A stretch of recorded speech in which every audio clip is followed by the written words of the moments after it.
Zach, how about let's Yeah. take about a few minutes and talk about this book in general, and then I will start the format, and then a brief introduction about this book, and then the first half I will guide everyone through for this book, 13 chapter. Okay, quick overview, and the second half, Zach is going to talk about what he got from this book, and I'm going to comment on his reading. And then we will talk about generally about how to read this book, what's the influence of this book, and then we go to the second hour. Then if you have your question, your comment, and that's the time we are going to interact with everybody and hope they make sense for everyone. Okay, that's great. Yeah, I'm really looking forward to talking to you, Jason. Just for everybody joining us, you know, I've read this book. I think this is my second time, maybe my third time. I think my third time. But you know, Jason and I think we're both coming at this from very different places. You know, me raised in Columbus, Ohio, in the middle of the Midwest, and Jason raised in Taiwan, and we both I think come at this from a very different angle, and I'm very curious to hear from Jason, who, you know, has read the original, has read the text in the original Chinese, and you were telling me before you even did your own translation of the book, right? Yeah, not this book, but I do some. You know, some of them I disagree with a lot of translations. Yeah, you disagree with some of the translations. Yeah. Well, when I was asking you which ones was best, you were saying, well, I did my own. So it's like, okay, well, that's pretty cool. But the translation I was using was the Giles, how do you pronounce his name? Lionel Giles, I believe. So yeah, I guess that's the next best thing to the original Chinese. But yeah, so kind of the format, we were kind of talking about different ways to go about this. The way I tend to read is to try to map out all the ideas and then look for different patterns and kind of key themes and ideas that emerge. So that's kind of the way that I mapped it. But Jason first is going to kind of lead us through an overview of like the entire text, kind of chapter by chapter. And yeah, so I'm going to turn it over to him, and I might jump in for kind of clarification or yeah. So yeah. Okay, this book is formed. We don't know, like all the ancient book, we don't know when it's being written and then who really wrote this book. We just say Sun Tzu, okay, who wrote this book, but we really don't know, okay, what's the accuracy on that. Secondly, this book was, according to the historical account, it's about 2,300 years ago, okay, in the time in China called the warring state. At that time, China has a lot of war and many states, they fight each other. So military advance is very important. In my personal point of view, during that time, the military strategy, technology, you know, China probably is in the most advanced around the world. Okay, so that's the strategy has been developed, you know, during that time. Okay, so that's why we have this book. Okay, so today everything we talk about is based on this book, and we will say the author is Sun Tzu. Okay, so that's the first thing I'd like to say. Second thing, this book is not big book. If you think about something like Plato's dialogue or Aristotle's writing, no, it's not. It's very short, even shorter than Dao De Jing, which only have a 5,000 character. I don't do the count, but I believe probably only about 1,000 character in Chinese character. In Chinese character, which is ancient writing, is more condensed, but you know, it cannot be too long. So my experience, because this meetup, what I did is I just take another book I print out. It's only 5 pages in Chinese. I read through again. Okay, so of course it takes much longer than regular newspaper, but take me about probably half day to read through. Okay, so that's what I'm going to do is I'm going to bring the experience for reading from the first word to the last word to the group. So you will get a feeling of how to, when you read this book, what kind of feeling you get. Okay, that's what I like to. So let me start. That sounds great. One question that came up when you're talking a little bit about the history. So you were saying this book was written about 2,300 years ago. Do you get the sense this was kind of like accumulation of the military strategy up to that point, or was this something that kind of came along and like was revolutionary? Does that make sense? Like, was this kind of the things that we read in the book like indicative of like what was happening on the battlefields up until that point, or did this kind of like change the game? I think it's not a revolutionary. Okay, that's kind of like a lot of wisdom, a lot of people talking about this, and then the person that they call, his name is Sun Tzu. Okay, he's the person who put everything together. So most of the writing here, they start with the spoken by Sun Tzu, or Sun Tzu, the master, said something. So we can assume they have a person, okay, who is a great strategist. Okay, he wrote this book, but later on, probably some people add on this one. So I believe that's probably the case. You know, it's not like one person, smart guy, and his revolutionary idea right on this one. I don't believe so. Okay, so it was kind of there was definitely somebody in history named Sun Tzu, but he probably didn't actually come up with all of these. It just kind of, he gained credit for them. It just kind of fell under his name. Yeah. Yeah, he kind of the combined, and that's happened for, unlike Confucius. Confucius talked to his disciples, right, over his lifetime. And after he passed away, his disciples, actually the student of his disciples, try to collect all the teaching he has and come up with this book. I don't think this one is in this case.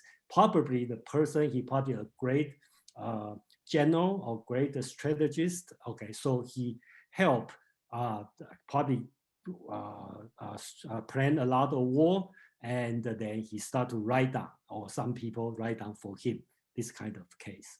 Okay. Yeah, I was thinking of Confucius, and I also thought of Shakespeare. There's maybe a more controversial example. There's some people out there who think maybe Shakespeare kind of took credit for a few different writers.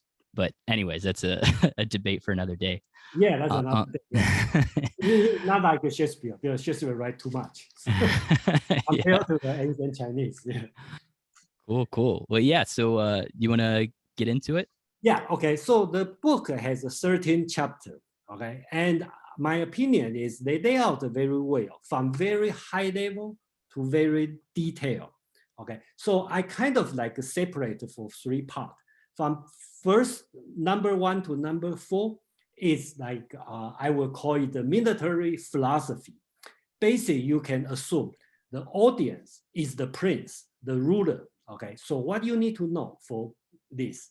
So from 5 to 8, I think this one is the planning. Okay, so basically you can consider the audience is the, I call it the general. Okay, so you can think about today is the Secretary of Defense. Okay, the chief military operator. Okay, so the person who planned the fighting, the war. And the last 5 chapters from 9 to 13, I will assume the audience is the person who, I call it the commander, the person in the field. Okay, so what you need to do. So you will see the whole layout become more and more low level and more detailed. So that's why I will spend, let's say 20 minutes to go through this 13 chapter. And if something you are interested, you want to know a little bit more detail, please write down your note, and we will come back to go this one. I just want to go this one, and I hope it's not too fast, but basically we'll try to cover this one. Great. So let's start on the chapter 1, and then usually it's called the laying plan or the first calculation. Okay, very important. They talk about the art of war is the very important concept here is the other war is vital importance to the state, and it's the matter of life and death. It's a road either to safety or to ruin. So this one can be cannot be more important than this. He talked about the war, okay? It's life and death. It's concerned with the state's survival or ruin. So you have to be very, very careful when you think about war. And then Sun Tzu laid out the 5 chief principles. I will go back later. And usually we call it the Tao, or you call it the moral law. Okay, that's the first one. Second, talk about the heaven or talk about sky. And then talk about the land, okay, the earth. Okay, number 4, talk about the commander, the general, what kind of people you have to use. And the number 5, talk about the law, the method, the discipline, the structure of military. So that's 5 principles on that. And this one reflects a very important concept in Chinese over 2,000 years. First, talk about Tao, and we can call it the moral law or whatever you want to call Tao. The last one is the method. Okay, what's the method? That's all this book talking about. Number 2, 3, 4, that's a very important concept. You will see this kind of concept happen in Tao Te Ching, in any philosopher writing, is the heaven, which is the sky, the earth, the people. Okay, heaven, earth, and the people. That's the 3 things very important in Chinese concept. When we talk about heaven, we talk about something change with time, the season, the weather, something beyond our control. The earth is the land, which is there, but we can do something on that. We cannot change it, but we have something to do on that. And the number 3 is the people, the commander. That's the thing, we have full control on that. So the whole strategy is telling the highest is the Tao, okay? The Tao, or whatever you want to explain, what is Tao. The last one is totally the method. That's the book is going to tell you. The 3 things in the middle, okay, number 2 is the heaven or the sky. We talk about it, we can call it time in Western philosophy point of view. It's the time, what's going to change. The another one is that, that's the space, okay? The space you have, okay, you can utilize it. And then the people, you have to choose the right people, how to deal with people. So that make the 5 most important concept in the chapter 1. And then you go to a little bit detail, talk about 7 different plans, 12 way of calculation. Then finally, the end of the chapter 1, it tells you about the message is waging war is a big deal. Okay, it's life and death. Okay, you must calculate, plan, not only plan, you have to calculate. Okay, that's the message. And so far, that's the end of chapter 1. Personally, I think this one is ultra important. And then in my meetup, sometimes I will spend probably most of the time just talking about this chapter. I think that's important. And yeah, go ahead. Oh yeah. Well, I was gonna say there's a lot of big ideas in there. So you're talking about these 5 principles of warfare. It is interesting because my translation it just said the first one was moral law. And for that one, the definition says the moral law causes the people to be in complete accord with their ruler, so they will follow him regardless of their lives, undismayed by any danger. So from that, I was thinking it had more to do with like obedience to a ruler or something like that. But then you were telling me maybe the original Chinese was Tao for that same one. The Chinese writing is Tao, okay, and some translation call it the moral law.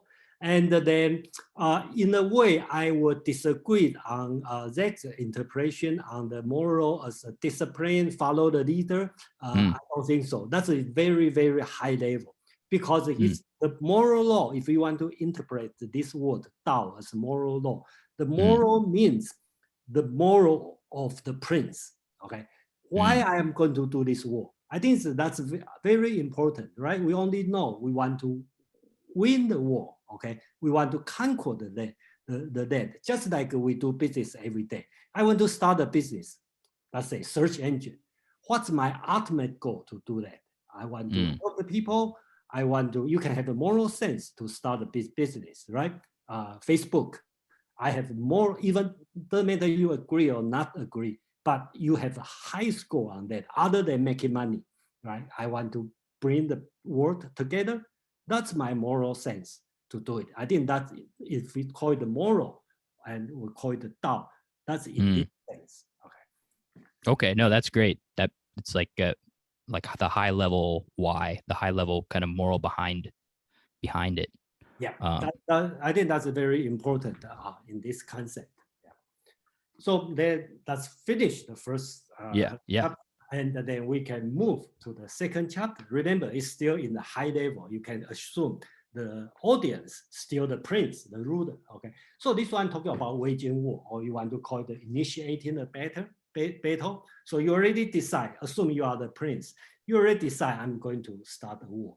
Okay, so when you initiate, this one you talk about is also important. You have to think about the cost. Okay, I think this concept is very modern, or you can call it timeless, right? You start the war, you have to think about the cost. And the Sun Tzu tell you, or tell the prince, it costs a lot. You have to think about that, right? And then you have to think about the resources, right? And then you have to think about how to best use the enemy's resources. So he even get more detail, okay, about the logistic concept. He said, 1 carload of enemy's supply is equivalent to 20 carload of your own. So if you can consume or use your enemy's resources, 1 equal to 20. So if you prepare your own, you need to prepare 20 carload. But if you can do it from the enemy side, it's only need 1. So that's the lesson he's telling the prince, the person who decide whether or not you want to wage a war. And the lesson we can learn from this one, and the very important lesson Sun Tzu telling the prince, the goal, the object is victory, okay? It's a victory, okay? So you need to be as short as possible, not lengthy the campaign, okay? So you have to finish quickly, okay? Because the only goal is victory, okay? And the second thing is talking about the importance of choosing a general, the leader of the army. Is very important because the general, which I mean the probably defense, the general means the chief commander, okay, who not in the warring zone, who sit there to plan the war. The general is the judge of people's fate, okay? The peace or danger of the nation is all on his hand. So that's a very important message Sun Tzu is telling the prince, okay? 3 things: the money, economic consideration. Second, the goal is victory. Okay, nothing else. Don't make it too long.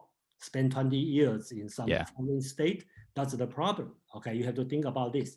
Number 3, the person. Okay, that's very important. So I think that is because the person, if you choose the right person or wrong person, you will affect the fate of your people, the safety or danger of your state. Okay, that's the end of chapter 2. Great. Yeah, I mean, on that too, you're talking about like using the enemy's resources. That was one of the kind of themes, and we'll get to it later, that I noticed. He's all about, using, he talks a lot about like energy, and like, you're constantly trying to look at the most efficient way to do everything. So it's a lot more efficient to, take, a little bit of food and then,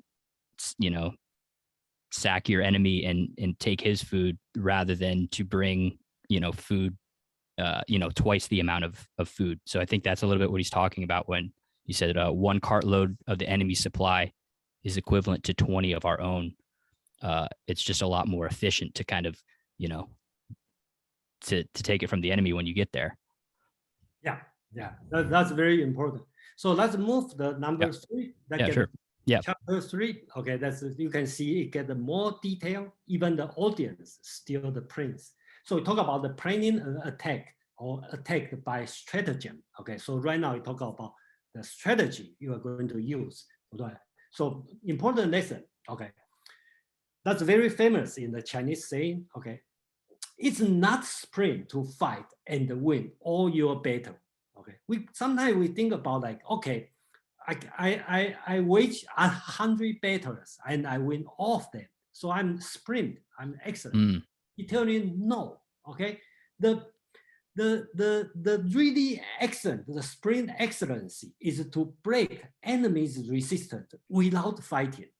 Okay, so if you go to fight, even you fight 100 and you won 100, it's not a sprint excellence. The sprint excellence, you even don't have to go. Before you go, okay, you already break enemies' resistance. So that means, back to the chapter 1, before you decide whether you want to wage a war, you have to think about going to the warring zone. That's the last choice. Okay, you have to do whatever you can do. Okay, before you really go to the war. Okay, so that's the key important message. So he laid out the 4 levels of attacking. That's also important. So if you decide to war, so the number 1, of course, the highest way, just block the enemy's plan. So your enemy has some plan, without going war, you just block it, okay, without doing anything. So that's number 1. If you cannot do it, then you will, the words said, prevent the junction of the enemy's force. I think he meant break down the allies, okay, okay, for the enemy. That's number 2. Okay, in today's sense, it was a diplomatic, okay, effort to stop your enemy. Number 3, if you attack the enemy in the open field, that's the number 3 choice. The worst case is go into the country and besiege the walled city. That's already the number 4, and that's like last choice. Okay, yeah, so that's the 4 level he talking about. Then he go a little bit more detail, talking about like 3 different kind of misfortune enemy army. When you form your army, 3 misfortunes, and talk about 5 essence for victory. Okay, we can go to detail later. And then the final lesson. So to win, you can win every battle if you know your enemy and know yourself. So you have to know your enemy and know yourself, then you can win. Okay, so that's very important. You cannot just, and then he go a little bit more detail, like if you only know the enemy, don't know yourself, what's going on. If you know yourself, don't know the enemy, or if you don't know yourself and don't know your enemy, I think you know that. But important is you have to know enemy and yourself. And that's the end of chapter 3. So just a little clarification on the first half of chapter 3. The way I read it, he's kind of saying like fighting is a last resort. So if there's a way to solve the problem without direct combat, that's what you want to do. So if there's a way to kind of get your way, without, again, kind of expending a lot of this energy, it's not efficient from a financial standpoint, as we talked about. It's not efficient from a standpoint of, a few of your men are going to die in battle. And you were also talking about these 4 levels of attacking, and I noticed they kind of go in order of, again, like what is most efficient, which is to kind of like, stop the enemy before they even attack. And the least efficient would be to attack an enemy who is behind like fortified walls. Yeah. Okay. Yeah, so that's the deal. And then Sun Tzu move, okay, to the number 4, which is so remember number 3, we talk about the best way is not to wage the war and we still can block something. It doesn't mean do nothing, right? That means you have to prepare.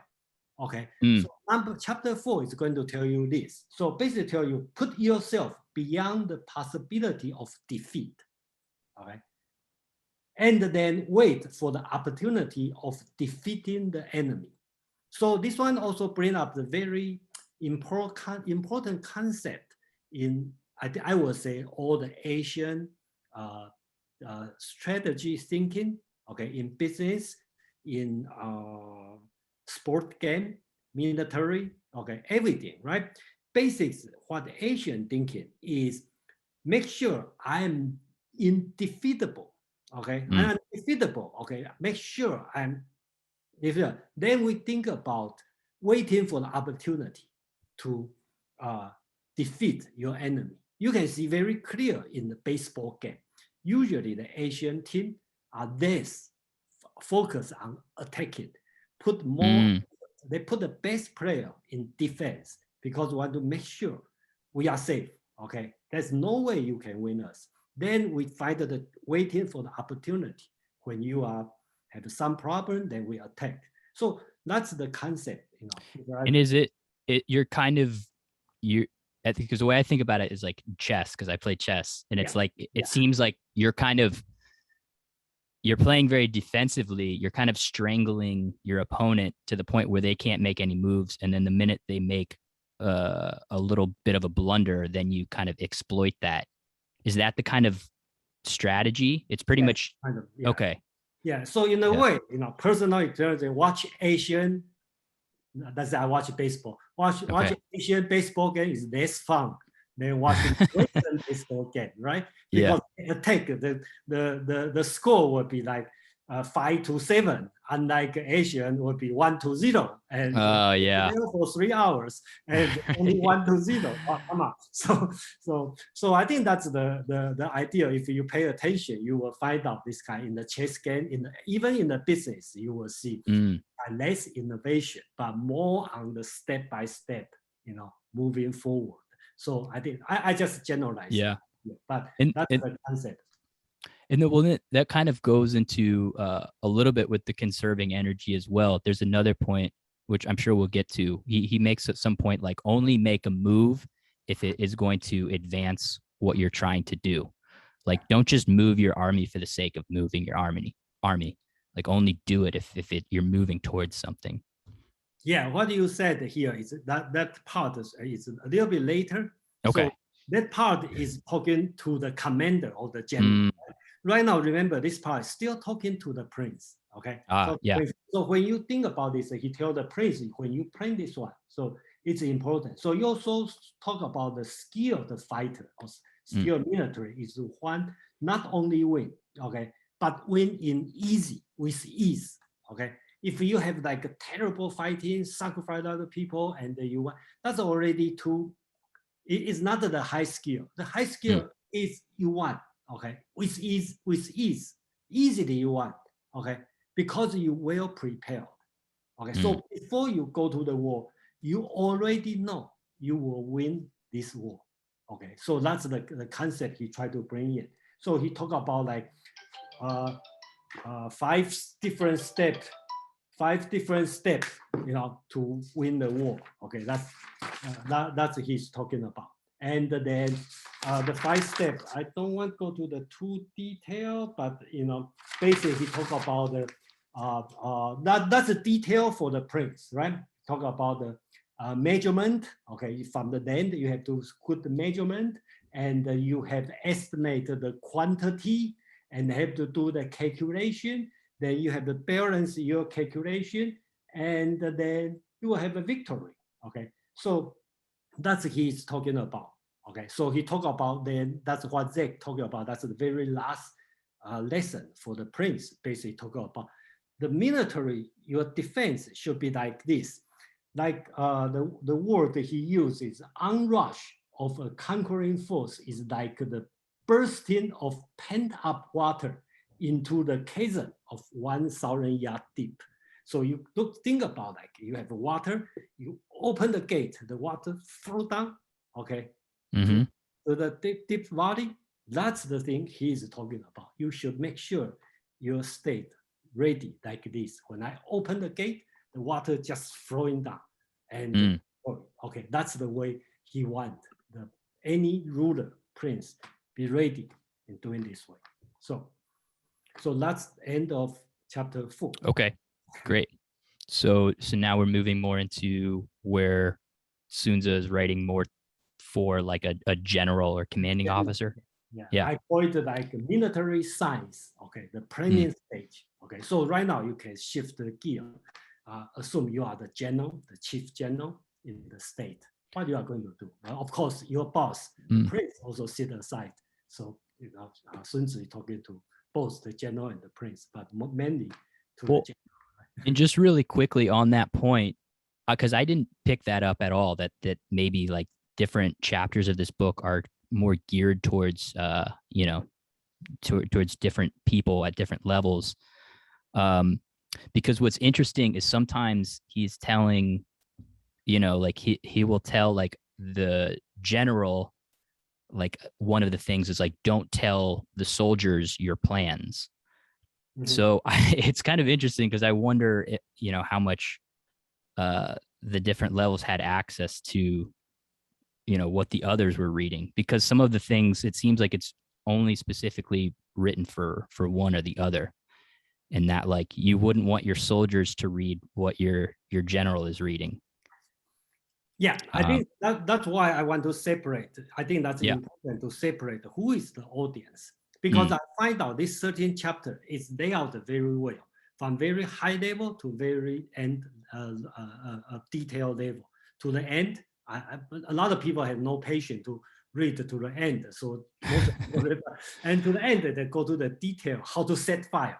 Okay, right. You burn the people, you burn the stuff. So very detailed. So it's from very high level to very detailed. So if you don't make the audience correct, sometimes you, I will not say incorrect, but sometimes you got the conflicts, paradoxy, and then So I'm not saying that's wrong, but I'm saying that's the original order on that. And my job here, I try to bring what's the original text to everybody, and then you can make your own judgment.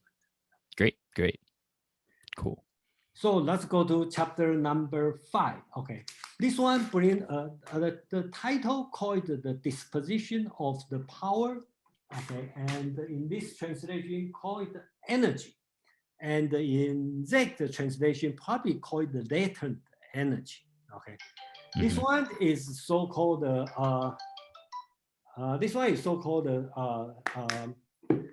in Chinese word called 是. Okay, this word is very Chinese. Okay, very Chinese. I cannot find the proper translation for this word. Okay, and that's happened in the, if you are familiar with Han faith, Chinese legalism, they also talk about this one a lot. And if you today you walk on the street, find any Chinese and ask you, what's the meaning of 是, they will tell you a long story about 是. Okay, but there's no English translation. That's the word. So we temporarily translate as energy, potentiality. Okay, so this kind of word, you just get ready, but not going yet. Okay, you are just like I said that last chapter talk about the water, 1,000 feet high, you just ready. Before you open the gate, the pent up, okay, before the water goes, that's so-called the potentiality. Okay, so it's more than that. So basically, that's you talk about like it's a torrent which will roll stone along its course. Okay, you talk about like the bending a crossbow. You bend the crossbow. Okay, but can't shoot yet. So that's the 是 is talking about. Then he talk about the different combination, right? His example is there's only 5 flavor in the food, but with different combination, you have unlimited.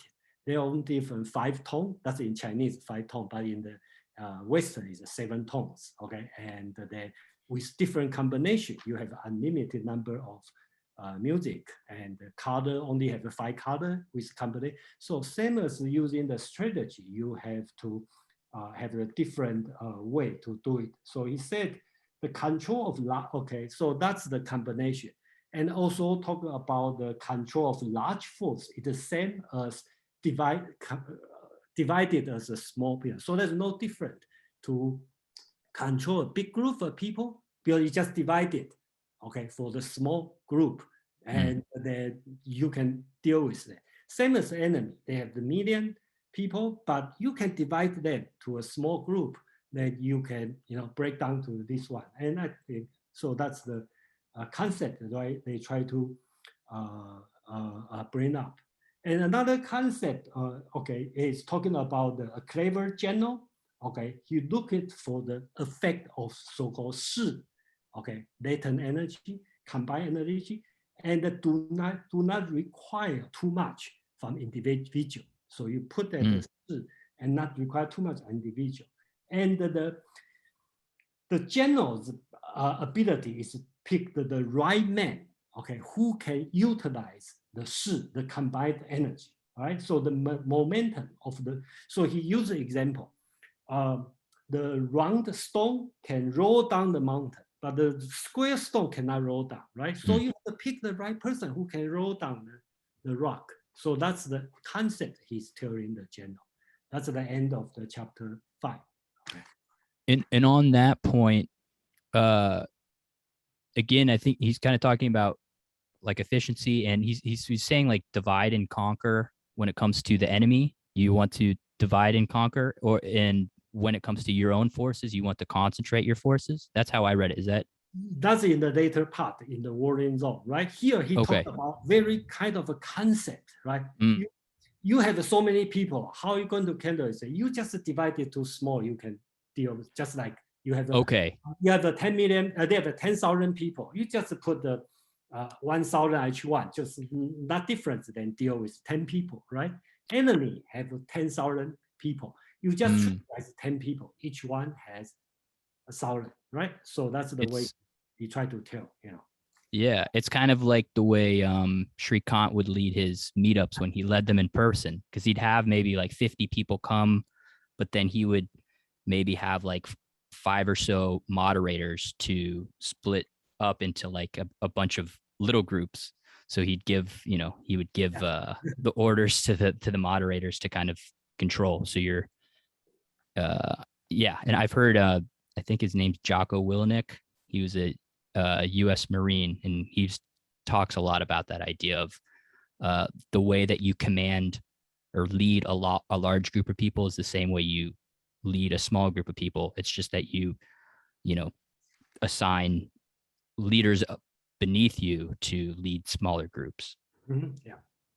So okay, cool. And we move to number 6, chapter 6. Chapter 6 also bring up an important concept which doesn't exist in the Western world. Okay, the translation here usually translated as the weak point and the strong. Okay? I believe most translate in this way, which is not exactly right. I think the better translation, which sounds odd, but I think that's more visual, is egg and the pebble. Okay, he talk about egg and the pebble. Okay, the pebble and the egg look the same, right? They're all the same size, the same shape, but one is breakable, one is not. So that's the two concepts he's talking about. So a lot of deceiving okay, concept is you should find the egg on the enemy side because they all mix together, right? Which one is egg, which one is pebble, okay? So you have to find the egg to break it, okay? And you make sure, okay, the enemy, you have egg and the pebble together, right? You place your pebble in the right place so the enemy will not attack your egg, okay? So I think that's the way, the concept that he tried to talk about, okay? All the strategy to win is based on this concept. So general Western translation talk about the weak point and the strong, which is right. But I think the real concept is egg and the pebbles. Okay, so that's. Is it like you're trying to find their most vulnerable point to attack? Okay. Yeah. So of course you call it weak. That's right.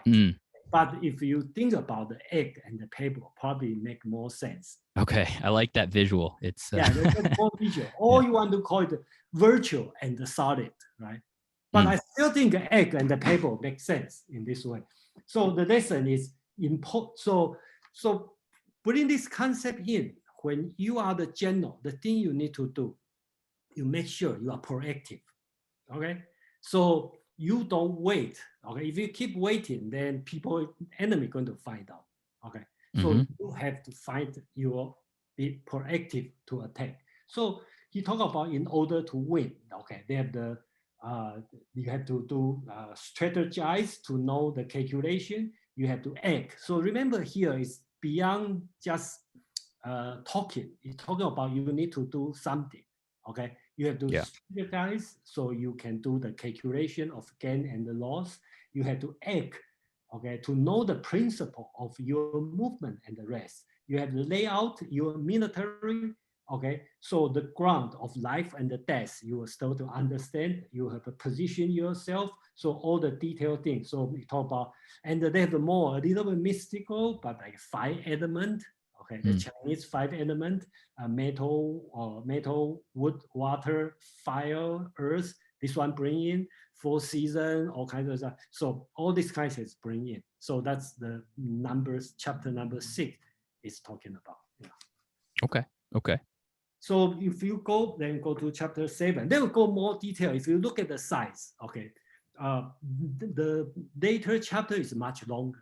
Okay, because there's a lot of detail. So I will probably skip a lot, and then right, they're getting more into like the specifics of what they should actually do in battle. And then of course we can spend whole hour, 2 hours talk about one chapter and go to all the detail. I think that's interesting to talk about. Okay. Yeah. And then okay, so number 7 will be like talk about the maneuvering. Okay, the content of the war. So something you need to consider is the distance, right? And he used a very specific example. If it's 100 miles away, your military only 10% will arrive. If 50 miles away, half of your military will arrive. If 30 miles away, 2/3 of military will arrive. So he already talked about the distance. If you go far away, you have to think about like you probably only want 10% of military will arrive most. So bring the concept on that. And he talked about very important concept about the ethos, or we call it characters, okay, as a military, right? Just to make it quick, you have to speedy like wind. You have to compactness like the forest, very visual. It uses the visual thing to talk. You have to radiant and pondering like fire. You have to be immovable, okay, stay still like the mountain. You have to be unpredictable like the cloudy days. You have to strike it like the thunderbolt. Okay, so he talked about the ethos of the military head idea. Then he talked about I think the 4 different ways to dominate. Okay, the formation, the qi, bring up the qi, the mind, the strength, and then he talked about become more and more detail about like he said 8 no's, something you don't do it. Okay, so you don't advance upward, go in the mountain. You don't attack the enemy when enemy has a mountain in the back, right? So it's 8 different. And the 2 things I like to bring up here is very important is when you want to surround the enemy, you leave a space. Okay, I think that's a very important concept. Okay, you leave a space. Okay, Taoism concept. Think about that. If you completely surround your enemy, they are going to fight to death. Okay, in a way. Okay, but in a way you can take a moral sense. You be nice, let them go. Okay, because they want to go home, right? They already do. They leave a space, let them go. Then you won. Okay. Right. Yeah. It's kind of the principle, like you never want to like corner an animal. That's right. Because if you've taken away their flight response, they are forced to fight you. So it's the same thing with an enemy. If you've given them nowhere to run, they're going to fight for their lives, which is going to be a lot. They're going to come out a lot more force than if they have an escape. Yeah. And he also, what I thought was interesting, he also says you should use the reverse of this for your own enemy for your own army. And at one point he says you should make it so that your own army is not able to retreat. So that's the later part, I think. Yeah. So he seems to be saying, like, when it comes to fighting an enemy, you want to make sure that they have a place where they can escape so that they're not going to fight as hard. But when it comes to your own army, you want to make sure your own army isn't able to retreat so that they have to essentially fight to the death. At least that's how I interpreted it. Is that how you read it as well? Yeah, that's right. Yeah. I think we are not good on the time. Should we move faster? Yeah, we can. You want to just, for these next couple chapters, maybe we could just do more of a summary? Okay, let me do Or, quick summary. okay. Okay, so number 8 talk about chapter 8 talk about 9 continues, so the variation on that. So again, they have the more detail on that. So when the end of the chapter 8, right, we finish on the general, then we go to the very detail. Okay, talking about like 4 different kind of military on the mountain, on the river, on the lake. And they talk about 20 different signs of like when is the enemy is hungry, is thirsty, is tired. They were going to have the rebel, you know, blah, blah, blah, blah, blah. This all the detail. That's chapter number 9. Remember, this one is talking to the commander.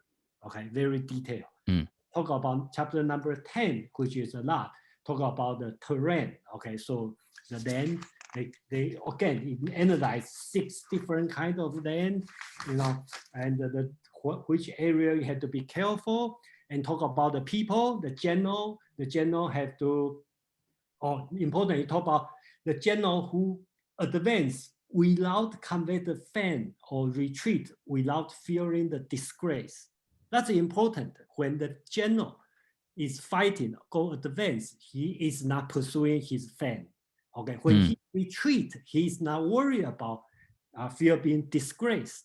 Okay, so that's also important. And then the general have to treat the people, the soldier, like your own child.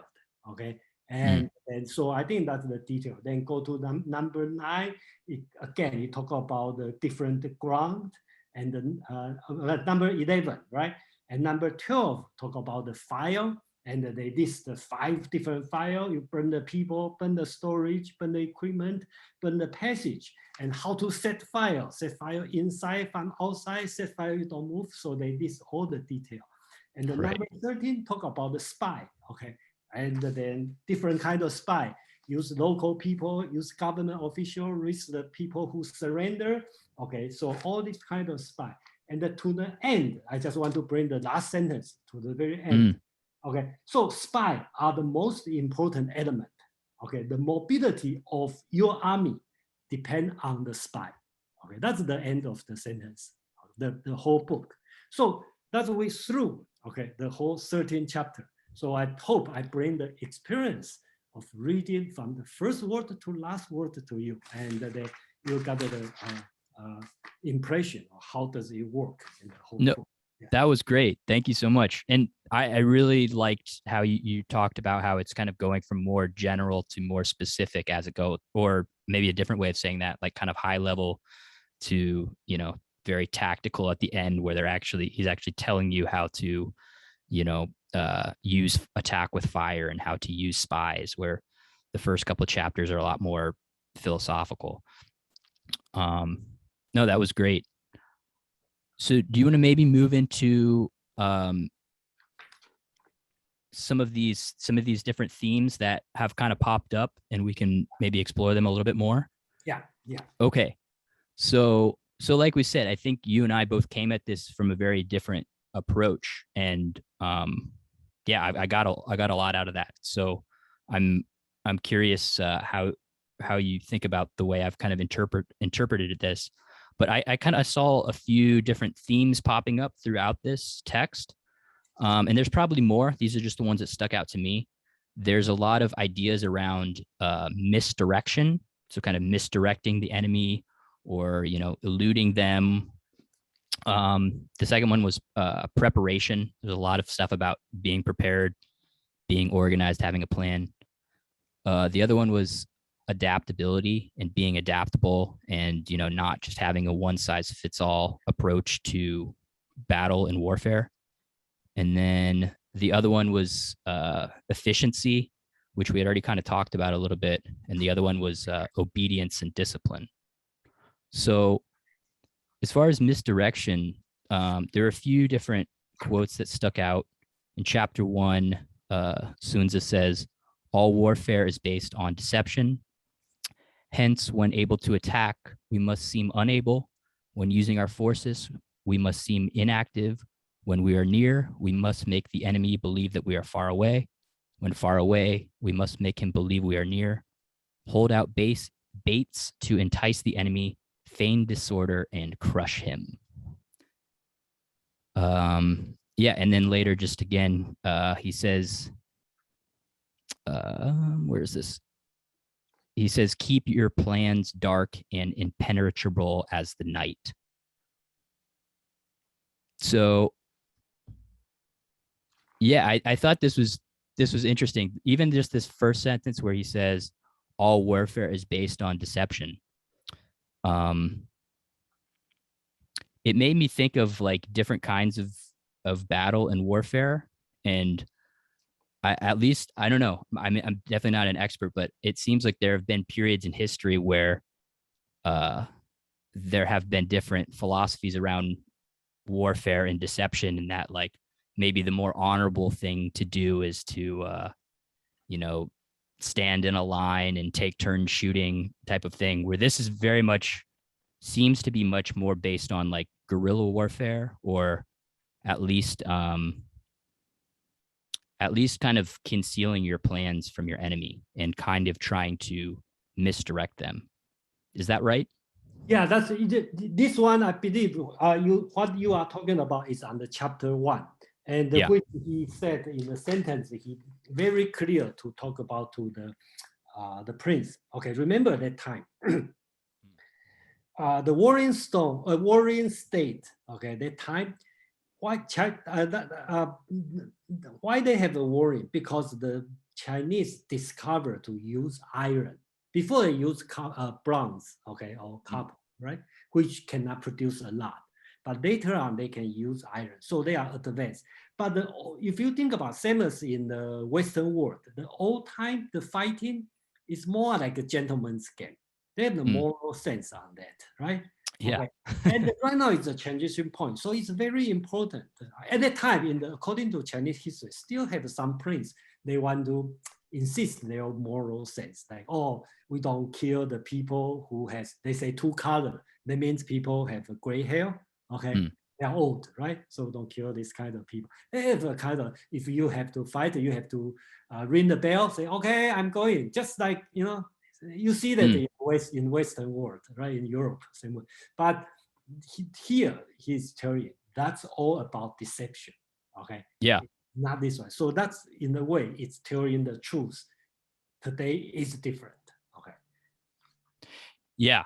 Well, yeah, and it's very much about winning, and it's about and he says like, if you are strong, pretend to be weak. If you are weak, pretend to be strong. If you are close, to pretend to be near.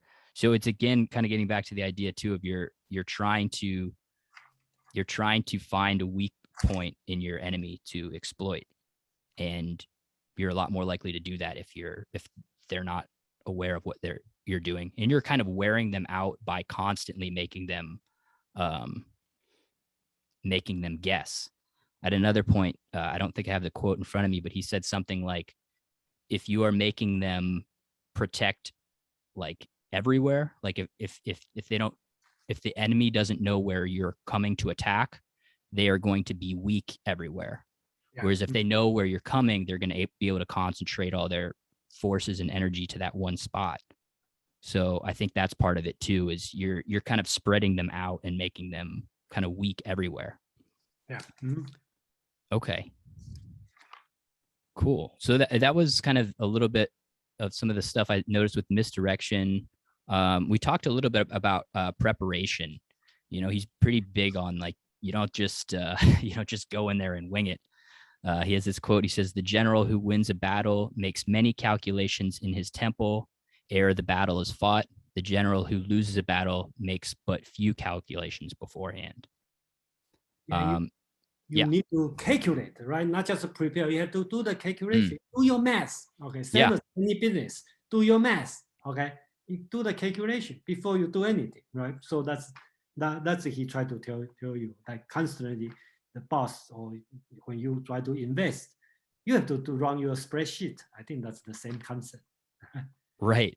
You have to have an idea of how this is actually supposed to work and going to pan out. So that he says, in war, the victorious strategist seeks battle after his plans indicate that the victory is possible under them. Yeah. So you're not. Yeah. Go ahead. Yeah. So you're not taking action until you can actually kind of predict that action is going to have the effect that you want it to have. Yeah, the plan and the math you already done, right? Waging the war, just follow what you supposed to do. That's it, right? You are not, then you already know you are going to win, and then you start war. It's not like I'm going to fight. We must win. We must win. Okay, it's not talking about it. Talk about you. The plan. When you plan, you know you are going to win and win with ease. Well, and two small caveats on that point. He does say that you should, in another area, he says you should strike immediately before figuring out every last detail. And this was something I think maybe the translator put in because it was in brackets. But it says, once a war is declared, the great general strikes immediately without waiting until every last detail is taken care of. This may seem audacious advice, but all great strategists from Julius Caesar to Hitler realized that time is of vital importance. So this is kind of saying, like, the clock is ticking and you can't expect to, have all the time in the world to plan out every last detail. You kind of have to take action. And that gets back to earlier when we were talking about how, the longer you stay in warfare, the more expensive it gets, the more tired your soldiers get. He talks about like the duller their spears get and everything. So there is also an incentive to act quickly. So I think in one sense, he's saying, you have to plan, you have to calculate, but he's also kind of saying you have to maybe make a move before you're completely ready some of the time. Yeah, that really depends on which chapter you are reading on that one, right? Yeah, this was the first chapter still. But like I said, that quote that I read, I think was something that the translator wrote. I don't think it's in the original text. Well, it's definitely not in the real original text because he's talking about Julius Caesar and Hitler. But but I think he was commenting on that idea that we have to be prompt in warfare. I think that he's talking about the second principle.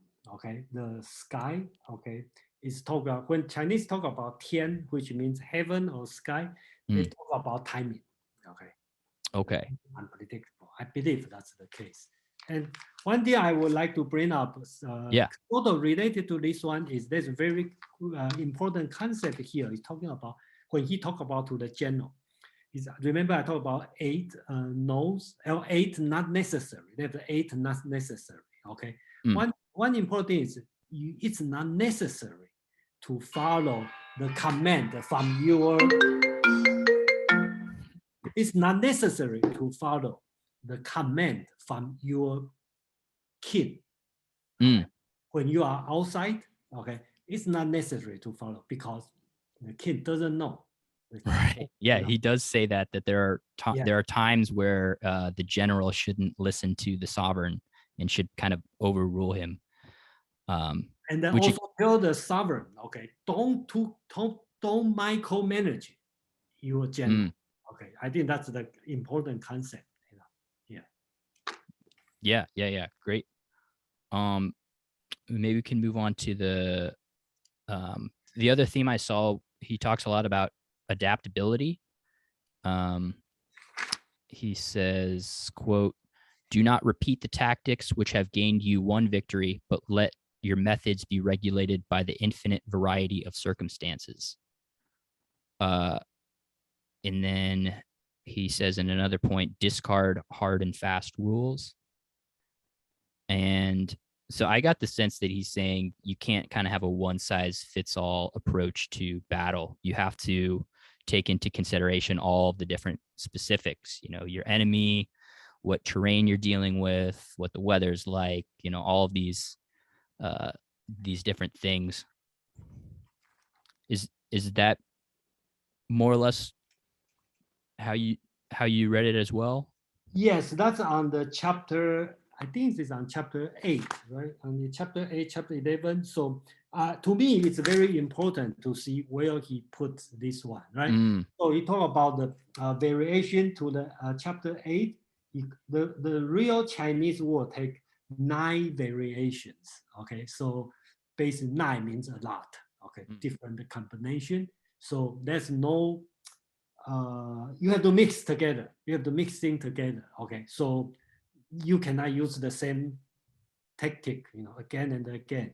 You have to mix together, sometimes true, sometimes fake, okay? Like sometimes use your egg, sometimes use your Pebble, okay? So right. And that was kind of what you were saying earlier when we were going through the analogy that there are only 5 musical notes, but there are all these different combinations that make up different. So I think he's talking about the same thing. I think that, at least in my translation, it was either indirect attack or direct attack, or basically your 2 options. And then, what makes each battle unique and different is the different combinations of those. Yeah. Okay. And then I guess just one more theme I saw come up a lot. He talked about what, to me, I kind of use the words obedience or discipline. Let's see. He says, quote, this is in chapter 10. He said, quote, regard your soldiers as your children, and they will follow you wherever you may lead. Look on them as your own beloved sons, and they will stand by you even unto death. If, however, you are indulgent but unable to make your authority felt, kind-hearted but unable to enforce your commands, and incapable, moreover, of quelling disorder, then your soldiers must be likened to spoiled children. They are useless for any practical purpose. So he definitely seems to advocate for letting your authority be felt if your soldiers get out of line. But in the same token, he also spends a lot of times talking about like treating the soldiers fairly. I think in one point he says you should split the spoils from the enemy evenly amongst your soldiers, and that you don't kind of want to push them too hard. I think in chapter 7 he's talking about, if you try to make them march double time, what's going to happen is anytime you try to make your soldiers do something that they're not able to do, they're going to get irritable and maybe even start to rebel. Yeah. Here has an important, why the concept is very modern, right? When you treat he talk about you, if you don't love, if the soldier is not feel close to you, okay, then you punish him. That's not right, right? Because he not feel the belonging, and then you punish the soldier. That's wrong, okay? And if the soldier is already feel their belonging, and you don't punish them, that's also wrong, because that will create a spoiled child. Same situation in our family, right? You don't punish your kids without love, but you don't punish your kids. I say punish, not corporal punish. I talk about some discipline. Yeah. That's also the problem, right? So I think that's a very general concept, we can use in everywhere.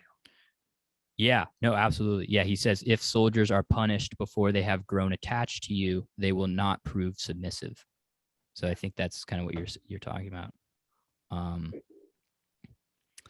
Well, great. I mean, we were planning on maybe talking about how some of this relates to other areas, because most of us here are not going to be leading an army into war anytime soon.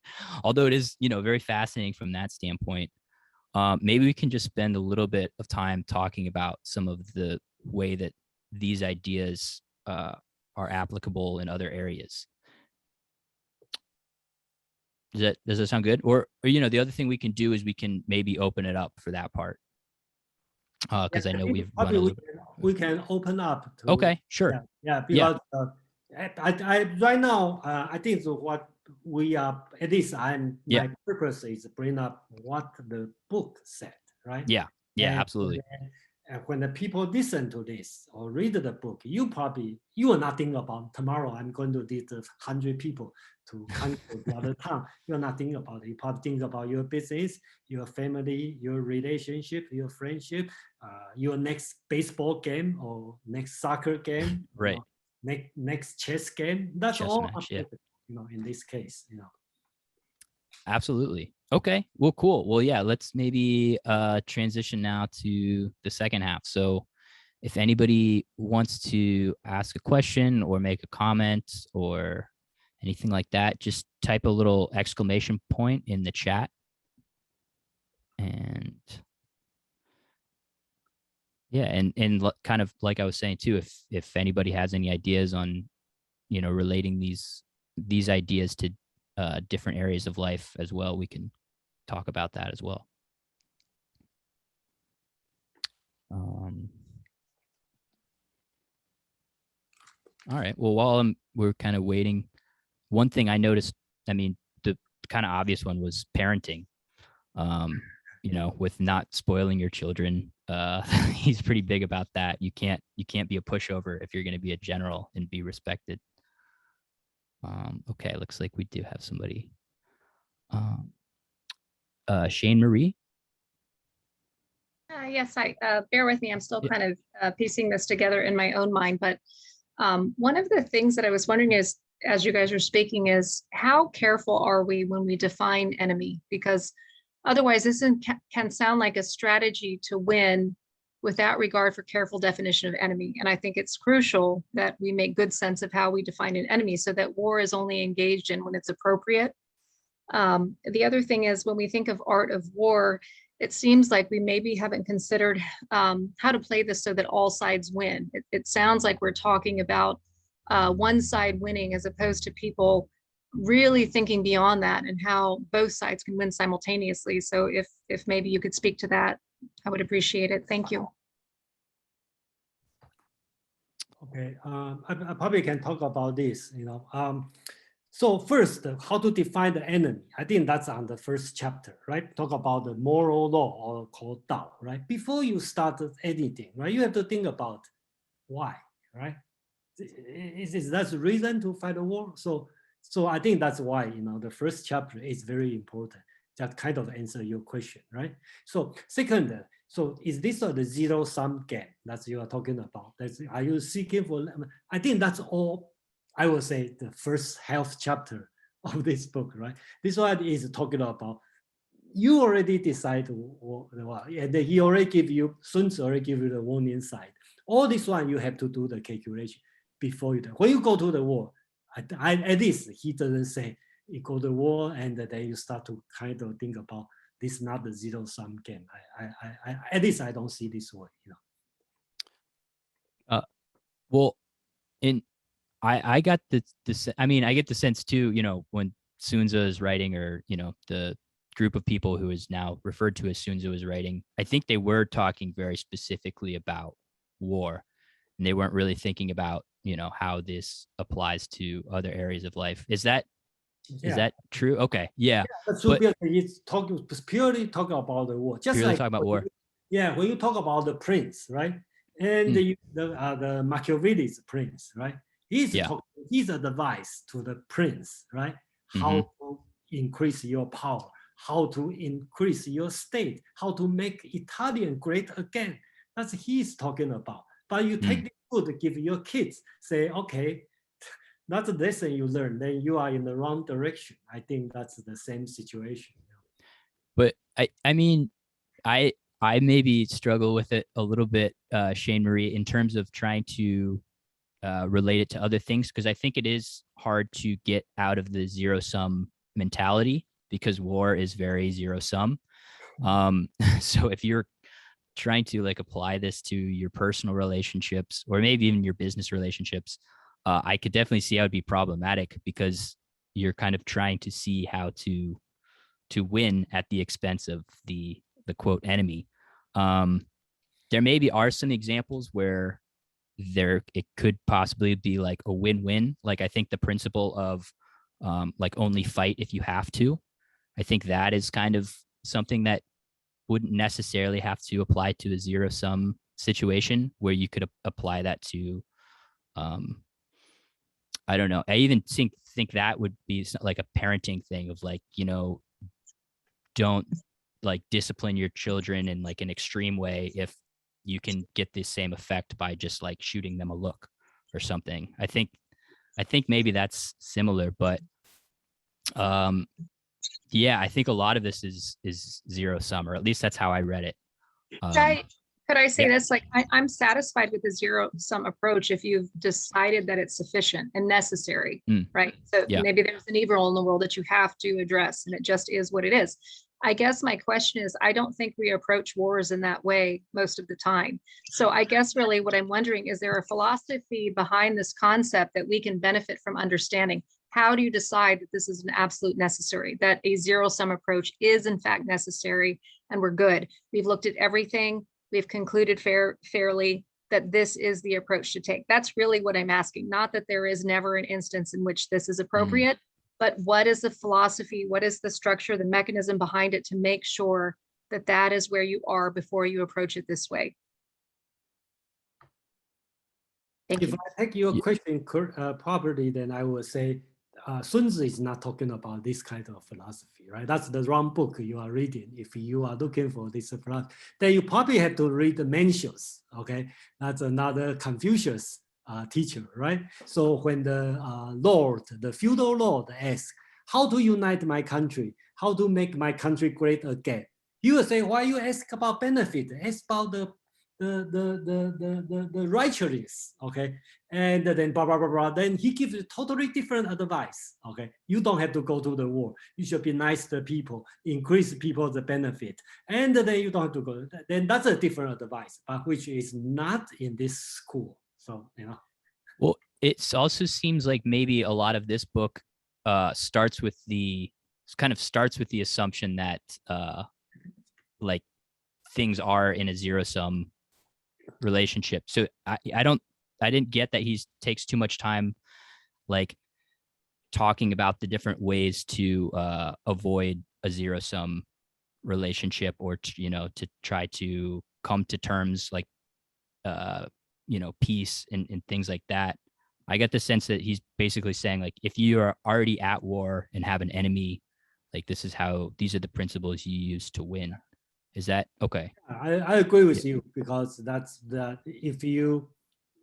the stage. You already decide not to listen to Mencius' suggestion, right? So, okay. Just like when you read the Machiavelli, right? He talk about the prince, right? And here's another book talk about moral, okay? The Discourse or something, yeah.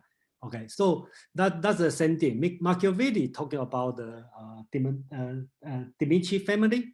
He talk about you already decide you are going to control your country. You are going to do this. So it's too late. It's already in this stage. You know? Yeah, and on that point, Machiavelli, I think he has something in The Prince about like you only make your subjects fear you if you can't get them to love you. So it's similar to like only fight if you have to. Yeah. Let's see. Did anybody else have a question or comment? I see some things in the chat that people have written, but yeah, if anybody wants to speak, go ahead and just make an exclamation point. Let's see. Great. Is that Brian? Yeah. Yeah, go ahead.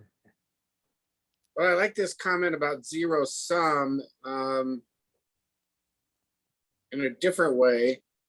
Well, I don't know if it's different. The these wars that seem to be talking about here are wars of defense or aggression, but wars where people are killed and assets are destroyed.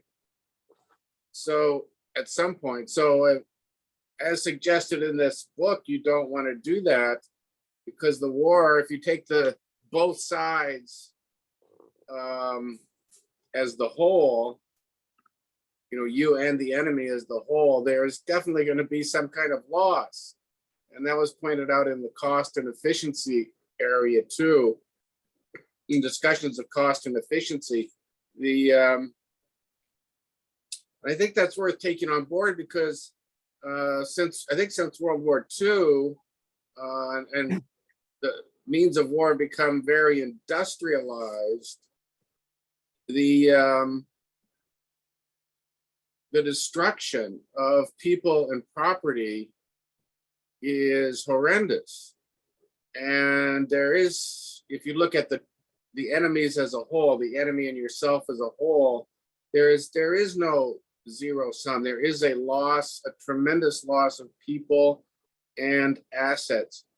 And so that even the victor, let's say the victor manages to swallow up the enemy, the victor is a victor over a depleted state.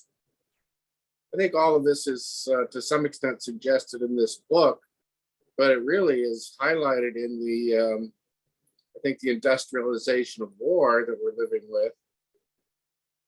To me, then, I think it raises the question not who's the enemy, but what is war? What can it be? And I think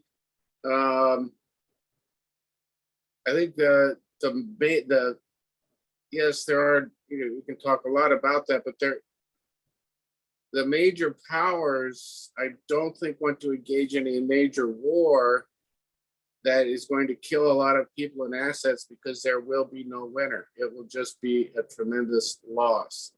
And so I think what we have is a different kind of war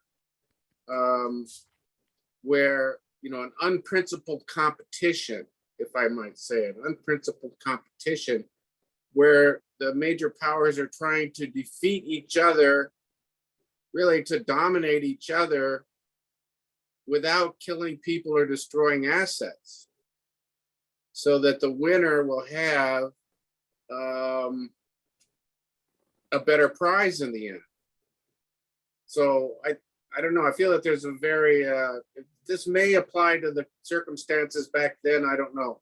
But I think it definitely applies today, where war, I think we have to expand our definition. I'm not saying it's a bad thing, first of all, but we need to, that war is a bad thing. We need to expand our I'm not saying that this broadened definition of war points to a bad thing. I think it points to maybe something that's natural, and maybe it's an improvement on the old kind of war, because in the old kind of war, all you could think about was killing people and destroying property. So now we're decrying, for example, the crypto or the cyber war and all of this. Maybe that's better than the kind of war that was supposed in this in the book, The Art of War.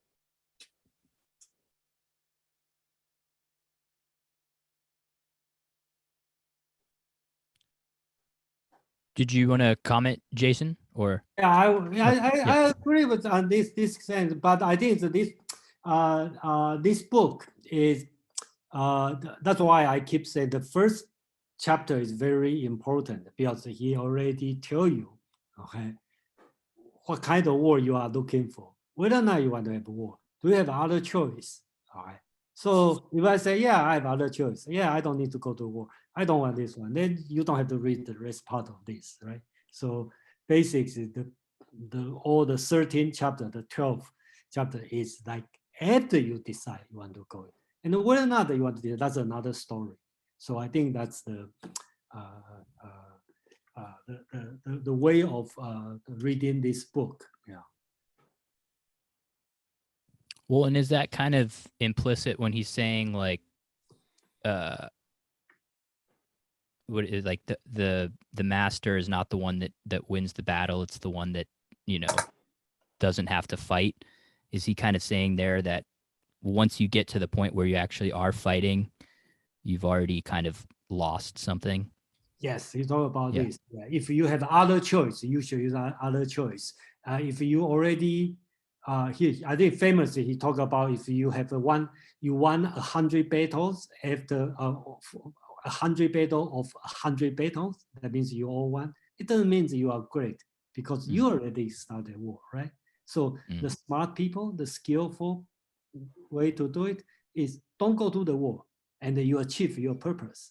Okay. Well, I want to disagree a little bit with what Jason said, because in my broader definition of war, I would include things like the interference of the Russians in the American election of 2020, which let's just assume it's an established fact. I think for many people it is, but I think that there's a lot of thought.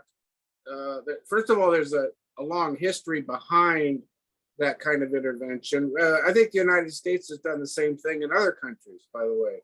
But if we just focus on that, I think there's been a lot of thought about where are the weaknesses, where's the egg in the American, from the Russian perspective, we'd say American Constitution, but they might say the American defenses, the American nation. Where's the weakness? The weakness is not in the military forces, but it might be in the divisions in our society. You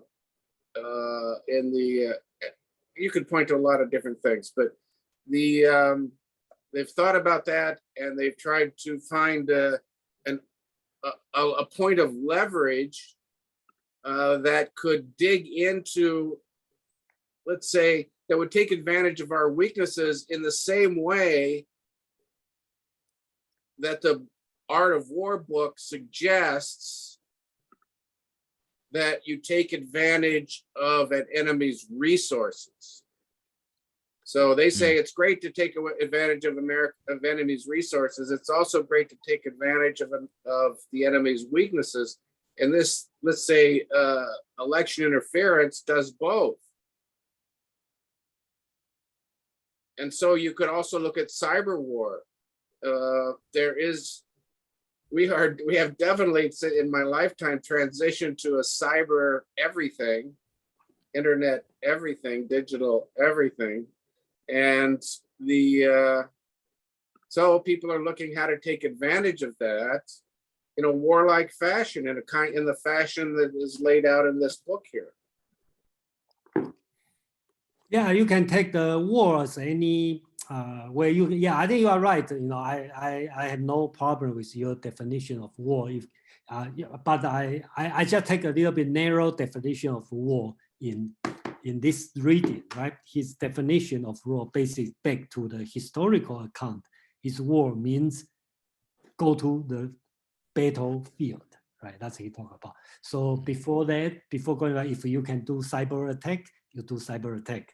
That's probably that really depends on how are you going to read this book. Yeah. Did we want to go to Shane Marie? Did you have another something you want to say? All right, I think it's probably more of the same, but I completely understand that once you made the decision point to go to war, that this provides kind of some insights into how you approach it, but it seems to miss its preliminary half, which is, cross all T's, dot all I's before. So I'm just fascinated that something such as war doesn't have like an equal counterpart, and it's not cultural. I mean, I think it's across the board. It's like, where is this doctrine that really encourages us to kind of comb through this very, very carefully, so that, the secondary part, yes, we can use it as once we've made sense that it's an absolute, unfortunately unnecessary, this is how we proceed. But it just blows my mind that we don't have this counterpart to this portion that has, it's just like they've jumped to the, we're here, but it's like, and I do understand that's the nature of things. We do find ourselves in places and we just have to address them. But even in those situations, some would suggest that war is inevitable, or we're in the midst of war, or something like that. But that doesn't mean we have to engage in the same old ways that we always have. Maybe we do. I don't know, but it seems to me that we failed to consider if that is simply an absolute. I don't know that to be the case, because I haven't seen sufficient commentary to consider, well, what might we do when we're there? That do we take some losses? Do we take some hits so that we turn this around in another way and suggest to others that this is not the only way, so that long term this can look different? I don't know. That's just that strikes me as strange and sad. But I don't know. I mean, I'm just a woman. I don't engage in war. I haven't had to go to war. I haven't had to send a child to war, a spouse, a son. So I don't know. I don't know. Well, and Jason, are there other ancient Chinese texts that deal more with that question? Well, I think let's put it this way, reading this doesn't mean, okay, at least I don't support the war, right? So this one, basis, we just look at as a pure text, a historical account, right? Whether or not go to war is moral, it makes sense. It will have other, that's beyond this subject, right? So just like Zach asked about, does any text talk about it? Yes, there's a lot, just like I mentioned. The same question from the Lord, the feudal Lord. How can I make my country strong? How can I make America great again? Different person, a different answer. Mencius will say, okay, be nice to your people. Put and every country, the people will go to you, and they will, go with you. So that's Mencius' teaching, right? And if you go to the so-called the Xunzi, which is another Confucius teaching, you will talk about punish and the reward, right? If you go to the legalism, they have the different idea. So it doesn't mean that's the only choice. Today we read this book, we confine, we limit ourselves in this one. All this moral decision, whether or not win-win situation is possible, that already beyond the already passed. That's why the first chapter is important.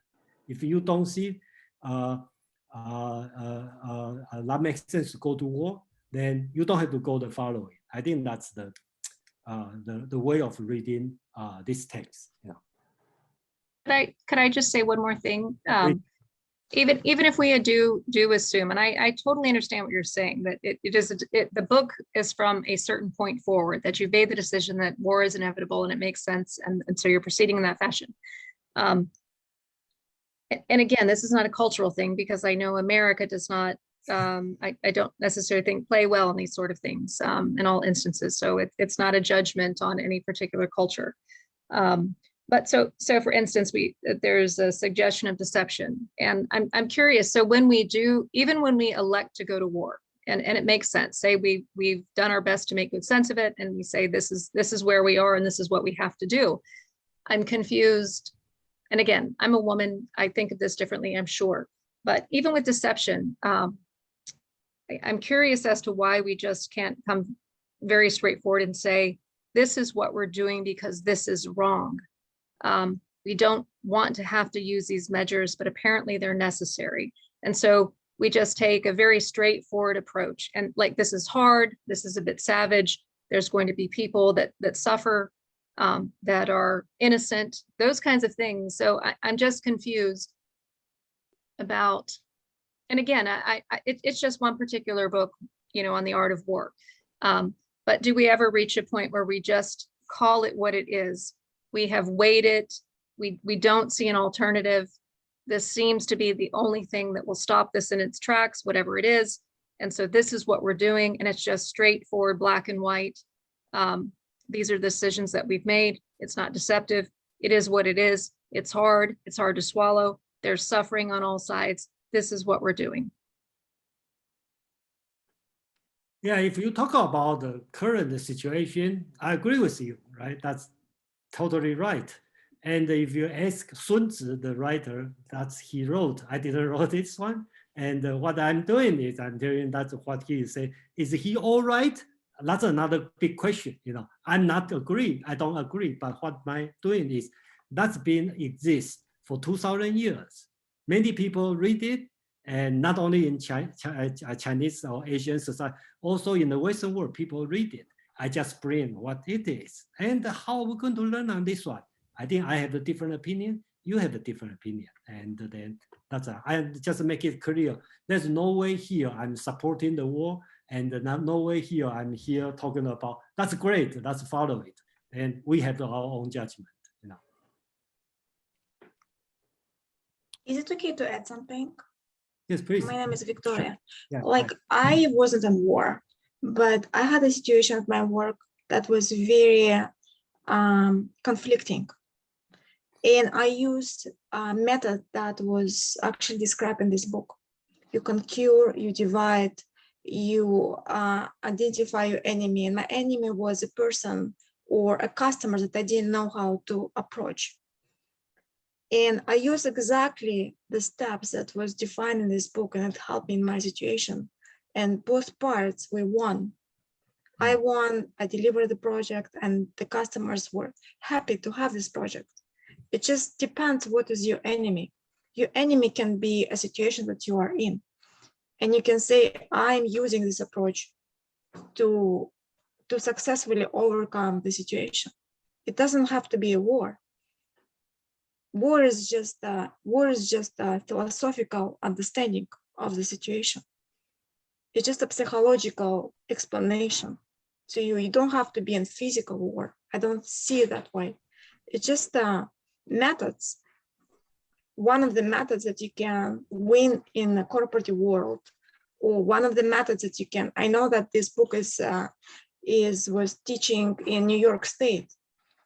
In I think it was in economic department. They were teaching how to become successful managers. But there is no war in successful management.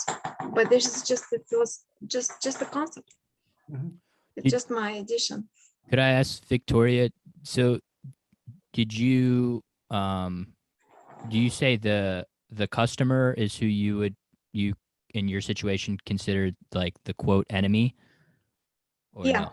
Yeah. Yes. Okay. My customer were an enemy. It was a big corporation that we have to deliver a project, but we couldn't pass the stages. We couldn't organize it. We couldn't find the right person to whom we have to talk in order to understand the requirement. So what I did, I divided all the departments. I used exactly the step that the gentleman was talking about. And then you're saying resources. So if you're using do you remember the first chapter or second chapter? When you're using the resources of the enemy, it's better than using your own resources. So when I ask my customers to be engaged in my project, it was I was using their resources instead of using my resources. It's just I just saw that book as rules, like terms of rule, how you proceed in your life. And sometimes I'm use it in my own situation. Doesn't mean that I'm at a war. The same as Machiavelli, I combine them together because they add to each other. It's a different perspective of a different world that you see it. It's just my point of view. No, that's great. Well, yeah, and I think that's in like my view, I think that's probably why this book is still popular. Is one of the reasons is because people are able to kind of abstract the more like high level concepts and apply them in different ways. Because like we were kind of joking about, most people aren't reading this to kind of figure out how to plan a battle. At least nowadays, maybe historically that was more how it was used, but yeah, I think it's more like you said, big in like the corporate world or amongst like fighters or athletes. But yeah, it's exactly what you were saying, because I used to belong in one of the club, like athletic club, and we always use this philosophy. When you see your opponent, this is actually philosophy that you're using in the fighting.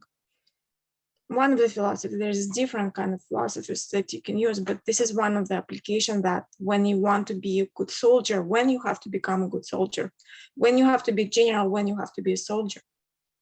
Mm-hmm. It's kind of parallel. It just, yeah.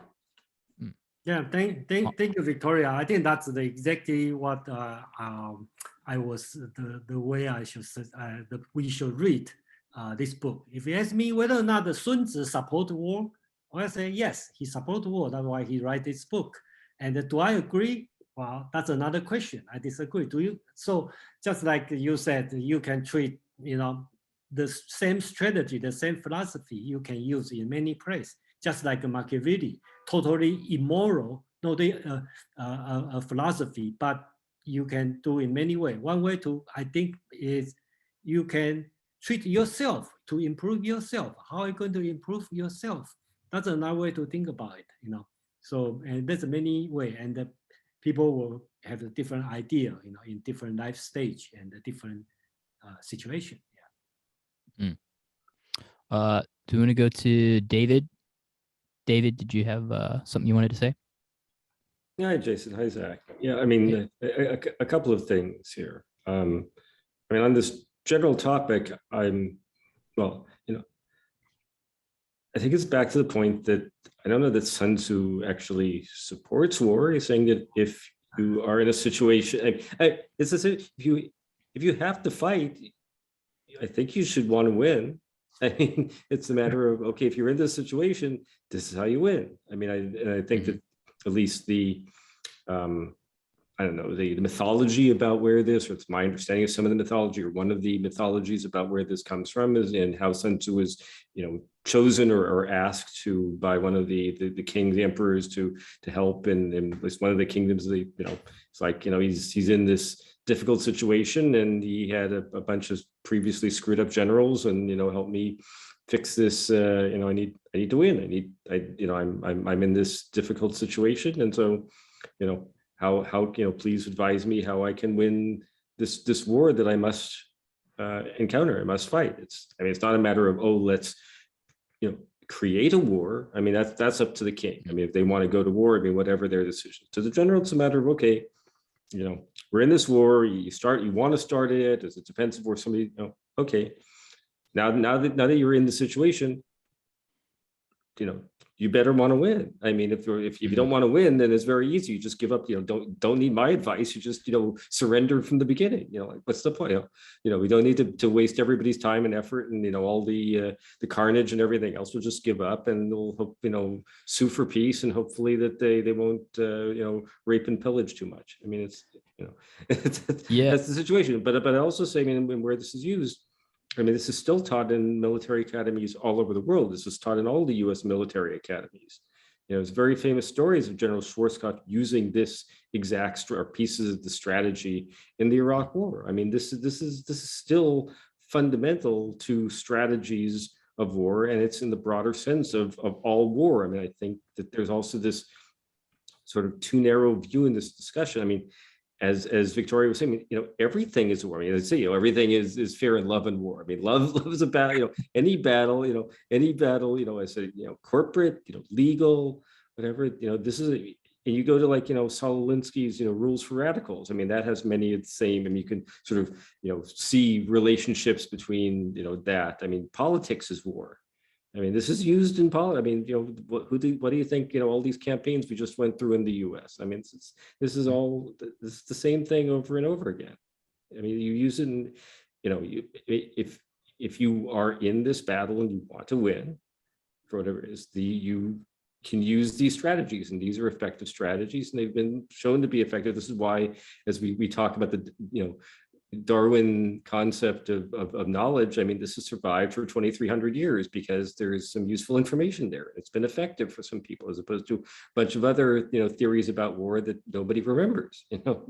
People are still talking about this because it works.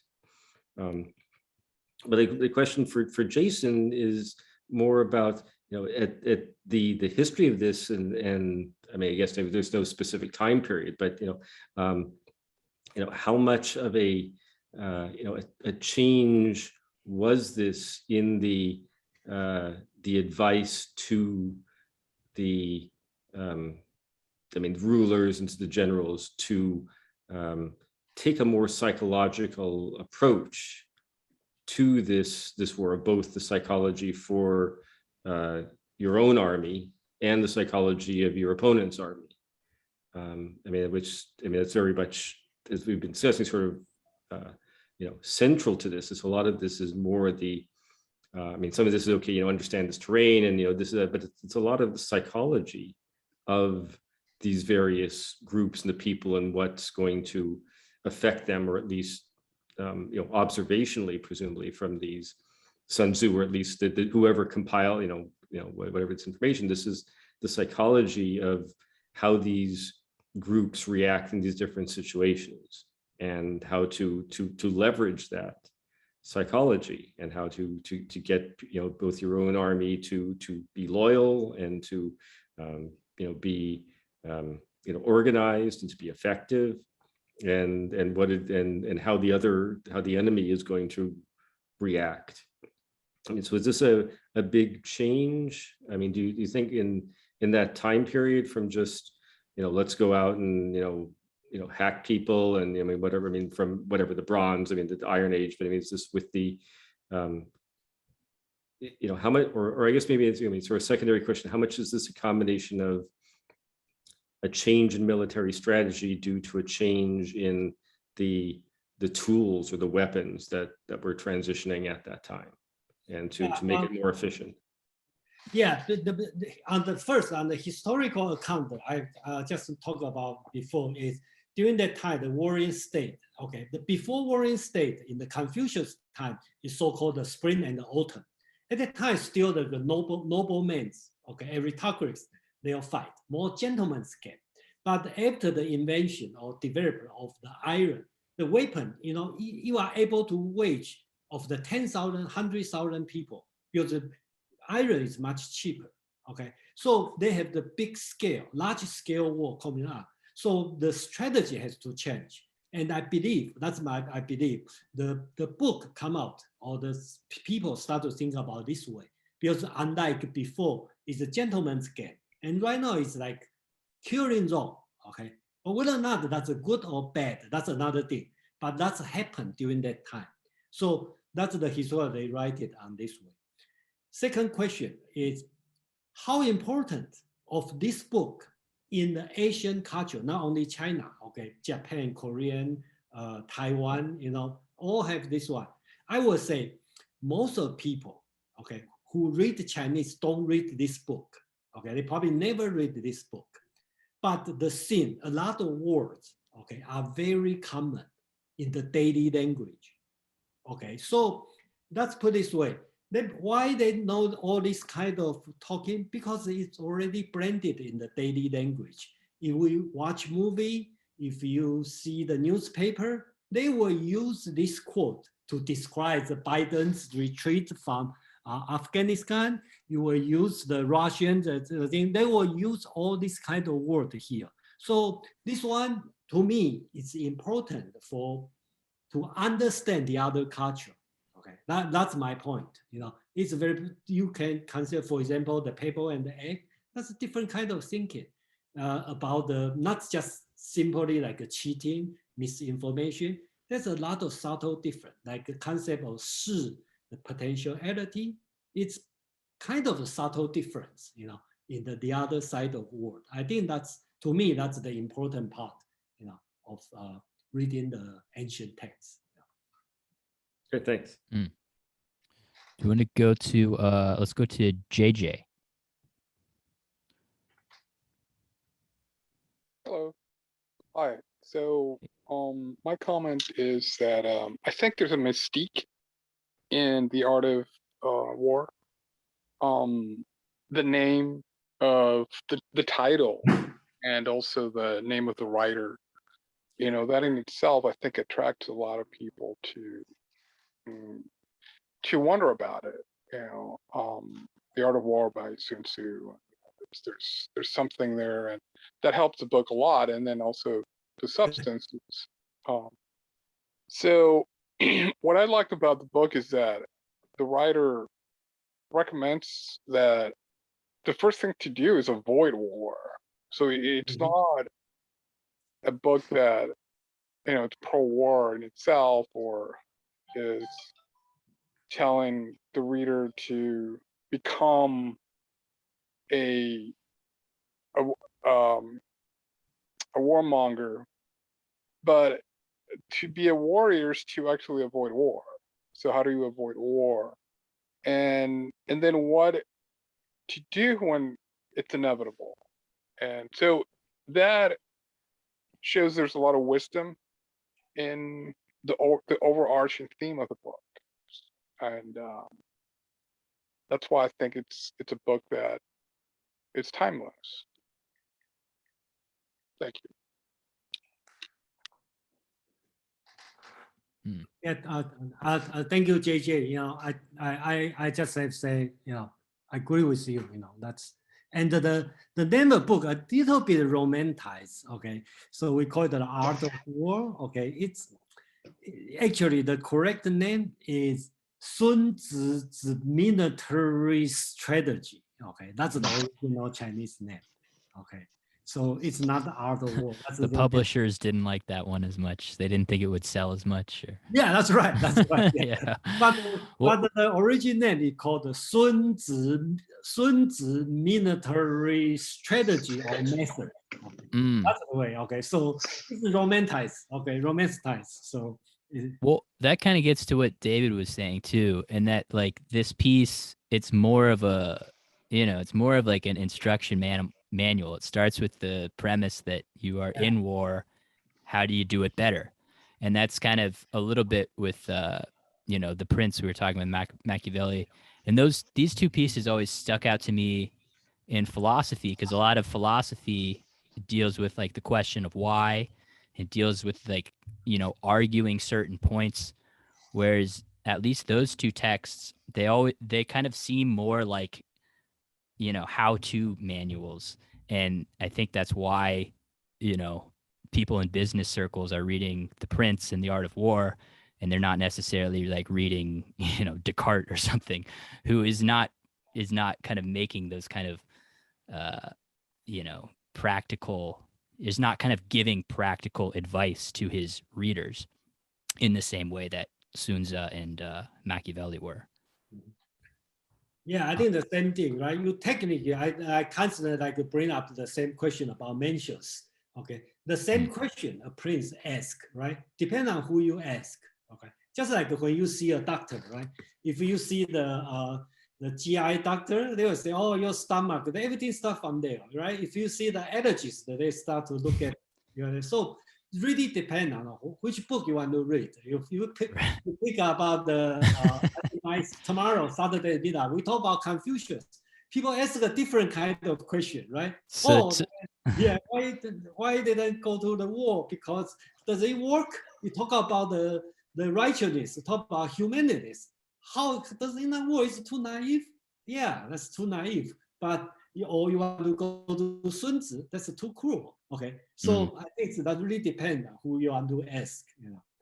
You can't go to Sun Tzu or like a war strategist for how to do good conflict resolution.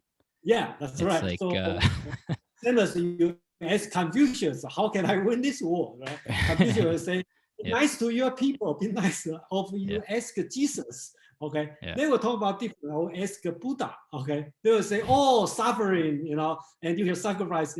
That's a totally different answer. So what we learn is we put in the historical account, and just like Victoria said, you can use the same way to do for different things. And I don't see any book will teach you any moral. I think all the moral is on your decision. That's my personal learning. So I don't mind read Bible, read Confucius, read Machiavelli, and whether or not I'm going to behave moral, that's my own decision, not determine what book I read.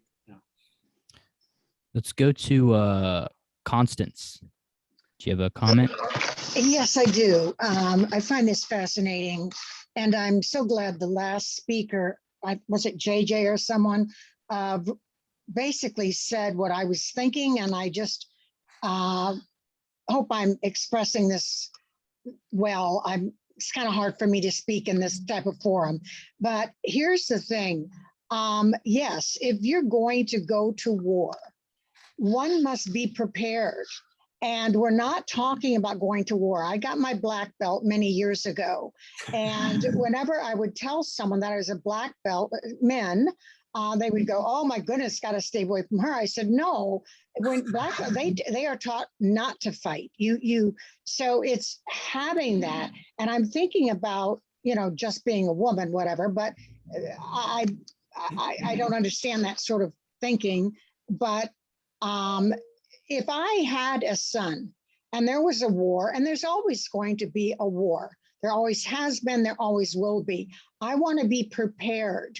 I want my son to be, having the strength of having the leadership, the commanders, the leaders of being smart, thinking it through, planning, not just going there. And we hear about, sadly, to me, and I don't know a lot about not having a son or anything that went to war, but like Afghanistan or something, and we hear about our military, that these young men do not even have the proper helmets, they don't have proper guns.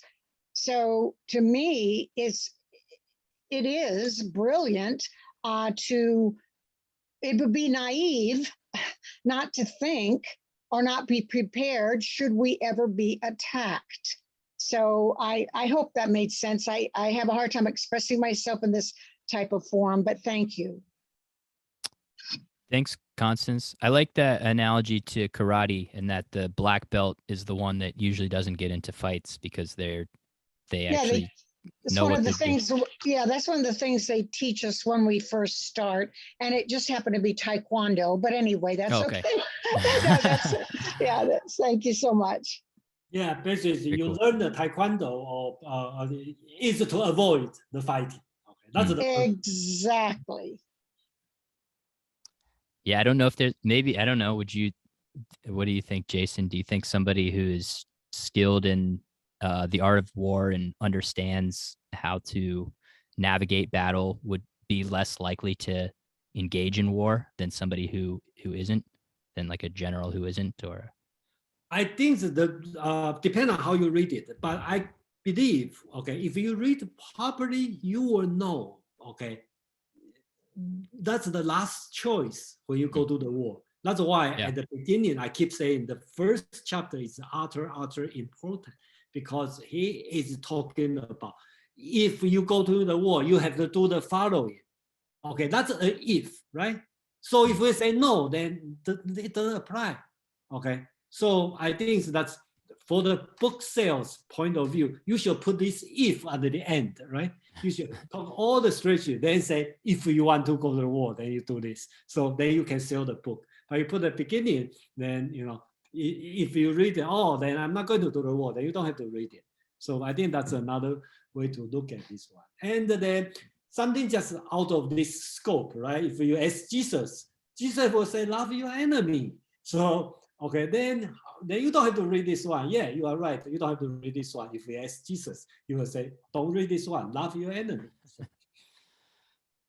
awesome. Let's go to Don. Do you have a comment, Don? Unmute myself. Hi. Hello. There. Yeah, I just want to put, do you hear me? Yeah, we can hear you.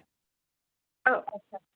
I just wanted to put a little different spin on a personal spin, if I may. I think in terms of everyday people that we come across, whether it be leaders, CEOs, presidents, could be anybody, could be your neighbor down the street. People that have, for a lack of a better word, a pathological way of going through the world and harming other human beings. And that could be anything from blaming people, criticizing people, trying to make themselves look better, or one-upmanship, so they look better, the other one looks worse.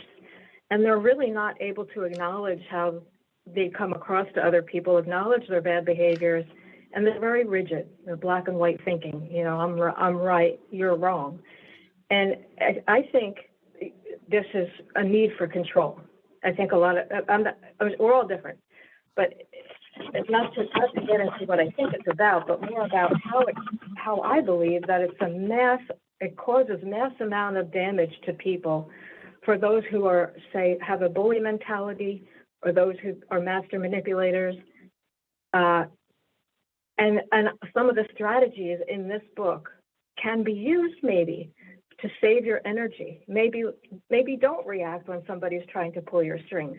Maybe pull back a little bit. Or if they're not showing emotion, but they're trying to elicit emotion from you, just try to not react with emotion in return. Or if you're in a meeting with them and they try to make you look bad, put everything in writing. You know, so I think it may not be the same exact strategies that are in the book, but I think that's how I relate it personally to people who are pulling my strings in my everyday life. and how I can put things in writing if about at the workplace, and if someone's being unreasonable or uncaring, I'm just going to make sure I dot my I's and cross my T's and focus on the big picture and don't let somebody try to emotionally drag me down. So that's my 2 cents for today. Thanks, Don. Yeah, I mean, I can definitely see how somebody using this book to, as a way to navigate their interpersonal relationships, how that could definitely be manipulative, and especially if you're using like the parts about misdirection and everything, which, yeah, I mean, plenty of people do. And did you have anything to follow up, or? I think it's best to withdraw yourself from that if possible. But if you're stuck in a job where you cannot leave, and the boss is on you, and you don't have any viable alternatives, well, then maybe there are some strategies you can come up with. I don't know if they're the exact same strategy as in the book. I think the book talked about getting people masking their strengths. Yeah, no, I'm not. But if the person, whether he's narcissistic or pathological or antisocial, whatever, I don't want to label, but saying if you feel that something's off in your gut, something's off. So maybe there are all subtle and secret strategies you can use while you're still in it. It may not be good for you to be in that environment for the long haul, but just like this book points out, subtle and secret strategies. Maybe that's what we could use interpersonally when there is no immediate out until we find an exit door, and then it's safe for us to leave. So yeah, it's a temporary solution for a bigger problem, obviously. Yeah. Yeah, no, absolutely. Let's make sure, I just want to make sure we get to everybody. Let's go to Tom. Hi. I work with planning systems of all kind, including things like United Nations sustainability goals and efforts at peace in the Middle East and highly technological projects. And in the background, we use quotations from this book very often as paradigms. So I'm very familiar with that. I put them in my own books. One question I was asking myself was, to what degree is this obsolete, and to what degree does it suit the highly complex multinational things? It's not even one simple battle with one simple enemy. The United Nations sustainability goals is a very good example of something far more far-reaching and complex than a mere war. Anyway, I thought I'd contribute a background idea. I'm very interested in the concept called stakeholders. Now, notice we talked about some stakeholders. First there was the king or the sovereign, then there's the enemy, then there are potential allies, then there are the soldiers. And if you think about it, these are what we call stakeholders. They have a stake in the business. And what we're beginning to learn in modern complex planning, a thing often called systems engineering, is that it's very important to understand and map all your stakeholders, both, let's say, friends and enemies and unknowns, okay? And to map their interests and needs and to respect them, or at least not be surprised by them. So I thought I'd throw that idea in here, that maybe this focus on the enemy is a bit too strong for some projects, large, complex, multinational, and systems engineering ideas of the kind, looking at your stakeholders is a valuable idea. I sent to Jason only a copy of I have a digital book called Stakeholder Engineering, and I'll give that to anybody who emails me and asks for it, or if you want me to put it in the chat, I'll put it there, and you can have a free view on stakeholder thinking. Great. Thanks, Tom. Yeah. I mean, yeah, you can throw it in the chat if anybody wants to check it out. Okay. I'll do that. Yeah, thank you, Tom. You know, I think that's another thing important that I just like to share, you know, why I'm interested to introduce this book. Okay. When I read the book, especially ancient book or any book, I probably less focus on what the author teach me. I'm more focused on what the method he react on that situation. This one is timeless, right? How he react that time. But I don't take the word by word. I say, okay, kill the enemy, okay, or just like Jesus love your enemy, then I love everybody, even the people cheat on me. So, I more take on the essence on that. So then same thing, I think read this one. That's why I so stick on the original text. I hope everyone will read this one and consider the background. So I will say, specifically on this book, a lot of people not pay much attention is who is the audience. Okay, so when Zach talk about the teaching on this, I like to know on which chapter, so I will know what he talking to. Okay, that's the thing I think that's very important. And a lot of people are today reading antique writing, probably not pay much attention on that. And that's personally, I find out that's very important, at least to me. No, definitely. Yeah, and that was something until we spoke that I didn't even, because there's nothing in my translation, nothing in the forward about that, about how kind of each chapter is written to a different facet of the army. Let's go to Shane Marie. Did you have a comment? Yeah, I was thinking of two things in particular. One, and I think Jason had suggested that this wasn't the original title, but when you say art of war, war is a very strong word. And so it should have a very small audience, if you will. You know what I mean? So if you take it at face value, that there should be very few people who are looking at this, right? But then when you extrapolate it, that's why it becomes confusing, because if it's truly about war, then it should truly have a limited audience, those who would actually use it and those kinds of things. And then I was curious about the notion of retreat. Now, I think you guys had suggested that for the enemy, we permit them to retreat, right? So like a wounded animal, we let them retreat. But does that philosophy not hold for the victor's side, the person who sees themselves as being the victor? Or is it just that they can't be as direct in suggesting it? Maybe the suggestion is that if you find yourself as being in that position, it's okay to retreat, but they won't spell it out for you on the winning side. Because you know what I'm saying? Like, you don't want to say, like, if you need to retreat, then you can. But is it understood or implicit that if you find yourself in this particular position of needing to retreat, meaning we can think of situations, prior wars, where if no side retreated, we would be gone. We would be obliterated. You know what I mean?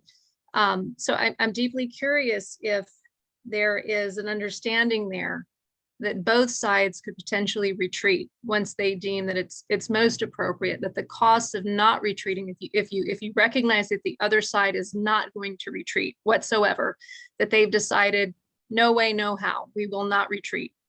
I'm just curious about that. Americans in particular have an ego, and I worry that, like, not all sides recognize that, hey, maybe at some point we too must need to consider the potential of retreating. Yeah, let me go back to the original text. Okay, two concepts about retreat, right? One is the enemy.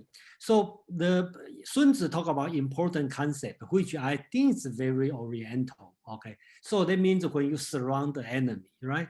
Don't just like 100%. Let them, give them a space. Let them go. Okay, why? Well, that's my interpretation. You can say that's moral because Asians are nicer, okay, let them go. You can think this way. Or you can think about utilitarian point of view, because if you put the animal in the corner, they are going to fight to death, and turn out that you have to damage. So I don't know which way you like, but basically that's the teaching. Another teacher, he talked about the general. When he talked about to the general, when you feel you need to retreat, don't feel your disgrace, okay? When you attack, don't try to gain your fame, okay? When you have the attack, when you have the retreat, I think that's also very important lesson on that, right? So this part I teaching in the general, and also have, tell them that's the great general, Okay, it's not general. It's not like win-win-win basics. If you have to retreat, you retreat. Even you have the bad name on you, but that's good for your country. So. Yeah, I gathered that he's talking about like where the advantage lies. Like if like you said, the enemy is going to fight harder if they don't have anywhere to escape to, and likewise, your army is going to fight harder if they have somewhere to, or if they I don't have have to anywhere. agree with you. Yeah, I have to agree because I will assume that's my assume. Okay, Sun Tzu at that time he probably very utilitarian thinking. Okay, and all Chinese at that time it's much more utilitarian thinking. So basically, talk about leave the space. Probably think about your own advantage on that. But that's just case.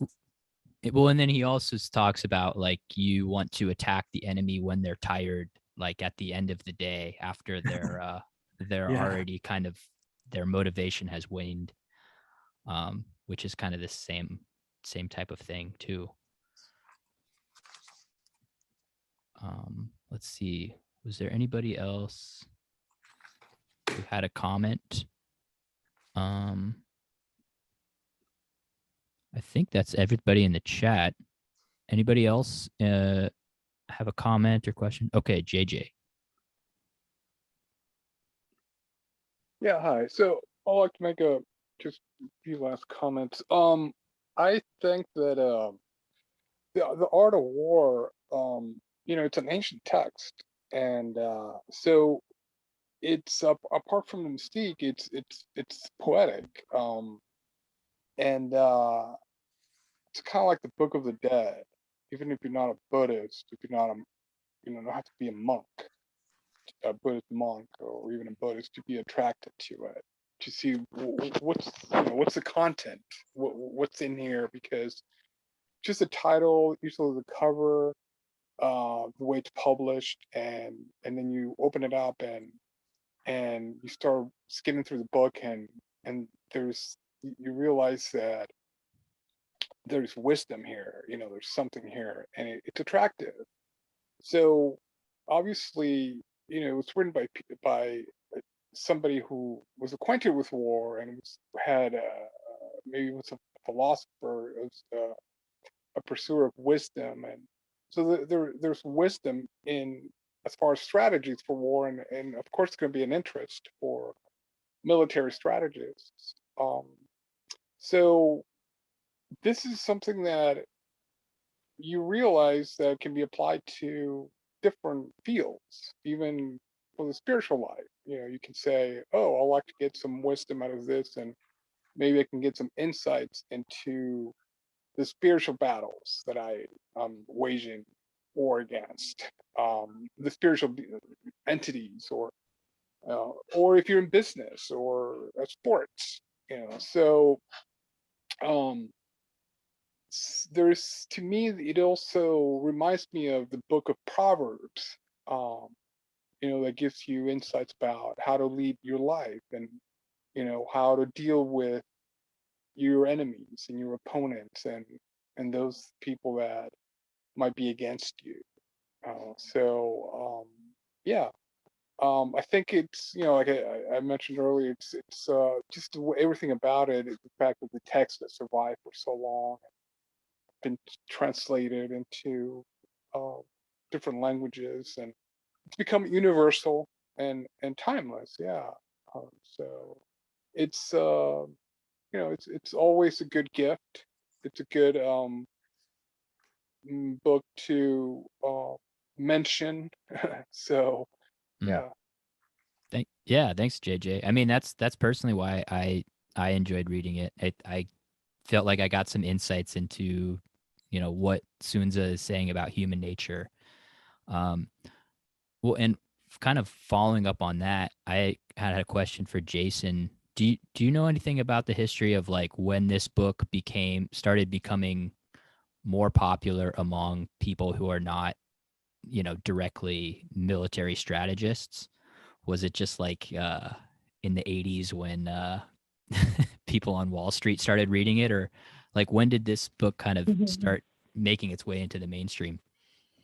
I think it's about the 10th century. Okay, So I think the situation is this. They have another thing called the 36 stratagems. Okay, so they have the 36, and a lot of things developed from this teaching.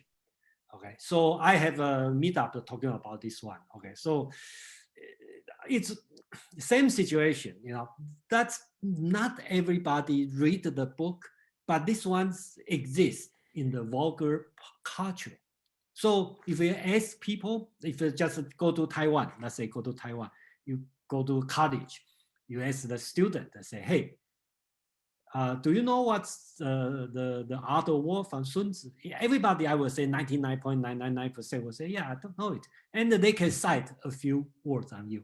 If you ask the person, whether or not you read the book, I think will be probably less than 1% of people read it. Okay. Okay, they even don't know how long of this book. I think most of people. Okay, 36 stratagems. You ask the people from the street. I think at least people can, anybody, even undereducated people, can name. Okay, probably 10 of you, but probably nobody read the 36. But they all heard about this. So this kind of because it exists in the soap opera, exists in the movie and the newspaper where they describe what Biden did, what Trump did. They will use this teaching to describe what's going on in the international. So it's kind of mixed. So my point is, for the people in the culture, probably you don't need to read the book because it's already in your blood. Okay. But people outside this culture, I would suggest read it. If you're concerned about the people in different culture, how do they think? Okay. But I think we should read it properly. That means read his background, read what his audience. Okay. And then you got the idea for this one. It's not saying Asian are more deceitful, okay, more shrink, okay. But that's the thing they read it. They're more better people or worse people. We don't know. Depend on the people. But that's the thing, you know, exists in the culture. That's the thing I will look at, you know. Awesome. Well, great. Let's let's end it there. Thank you so much, Jason, for sharing all your knowledge on the subject. Yeah, I got a lot out of talking about it with you. I definitely came from it with a much more, American perspective. So it was nice kind of having you round a lot of these points out. Yeah, I really I really appreciate this opportunity. Let me revisit my own culture, and I have a different point of view. And then I think people come here and I learn a lot of, it take me a while to know the Western culture. And when I look back, and I kind of, at least I assume myself have a more objective view on both sides. So I'm very eager to bring these two sides together. I think that's the only way to have to make the world much better. So yeah. Great. All right. Well, thank you, everybody, and I hope you have a great rest of the night. All right. Thank you. Right. We will end the Bye. meeting. Okay. Thank you.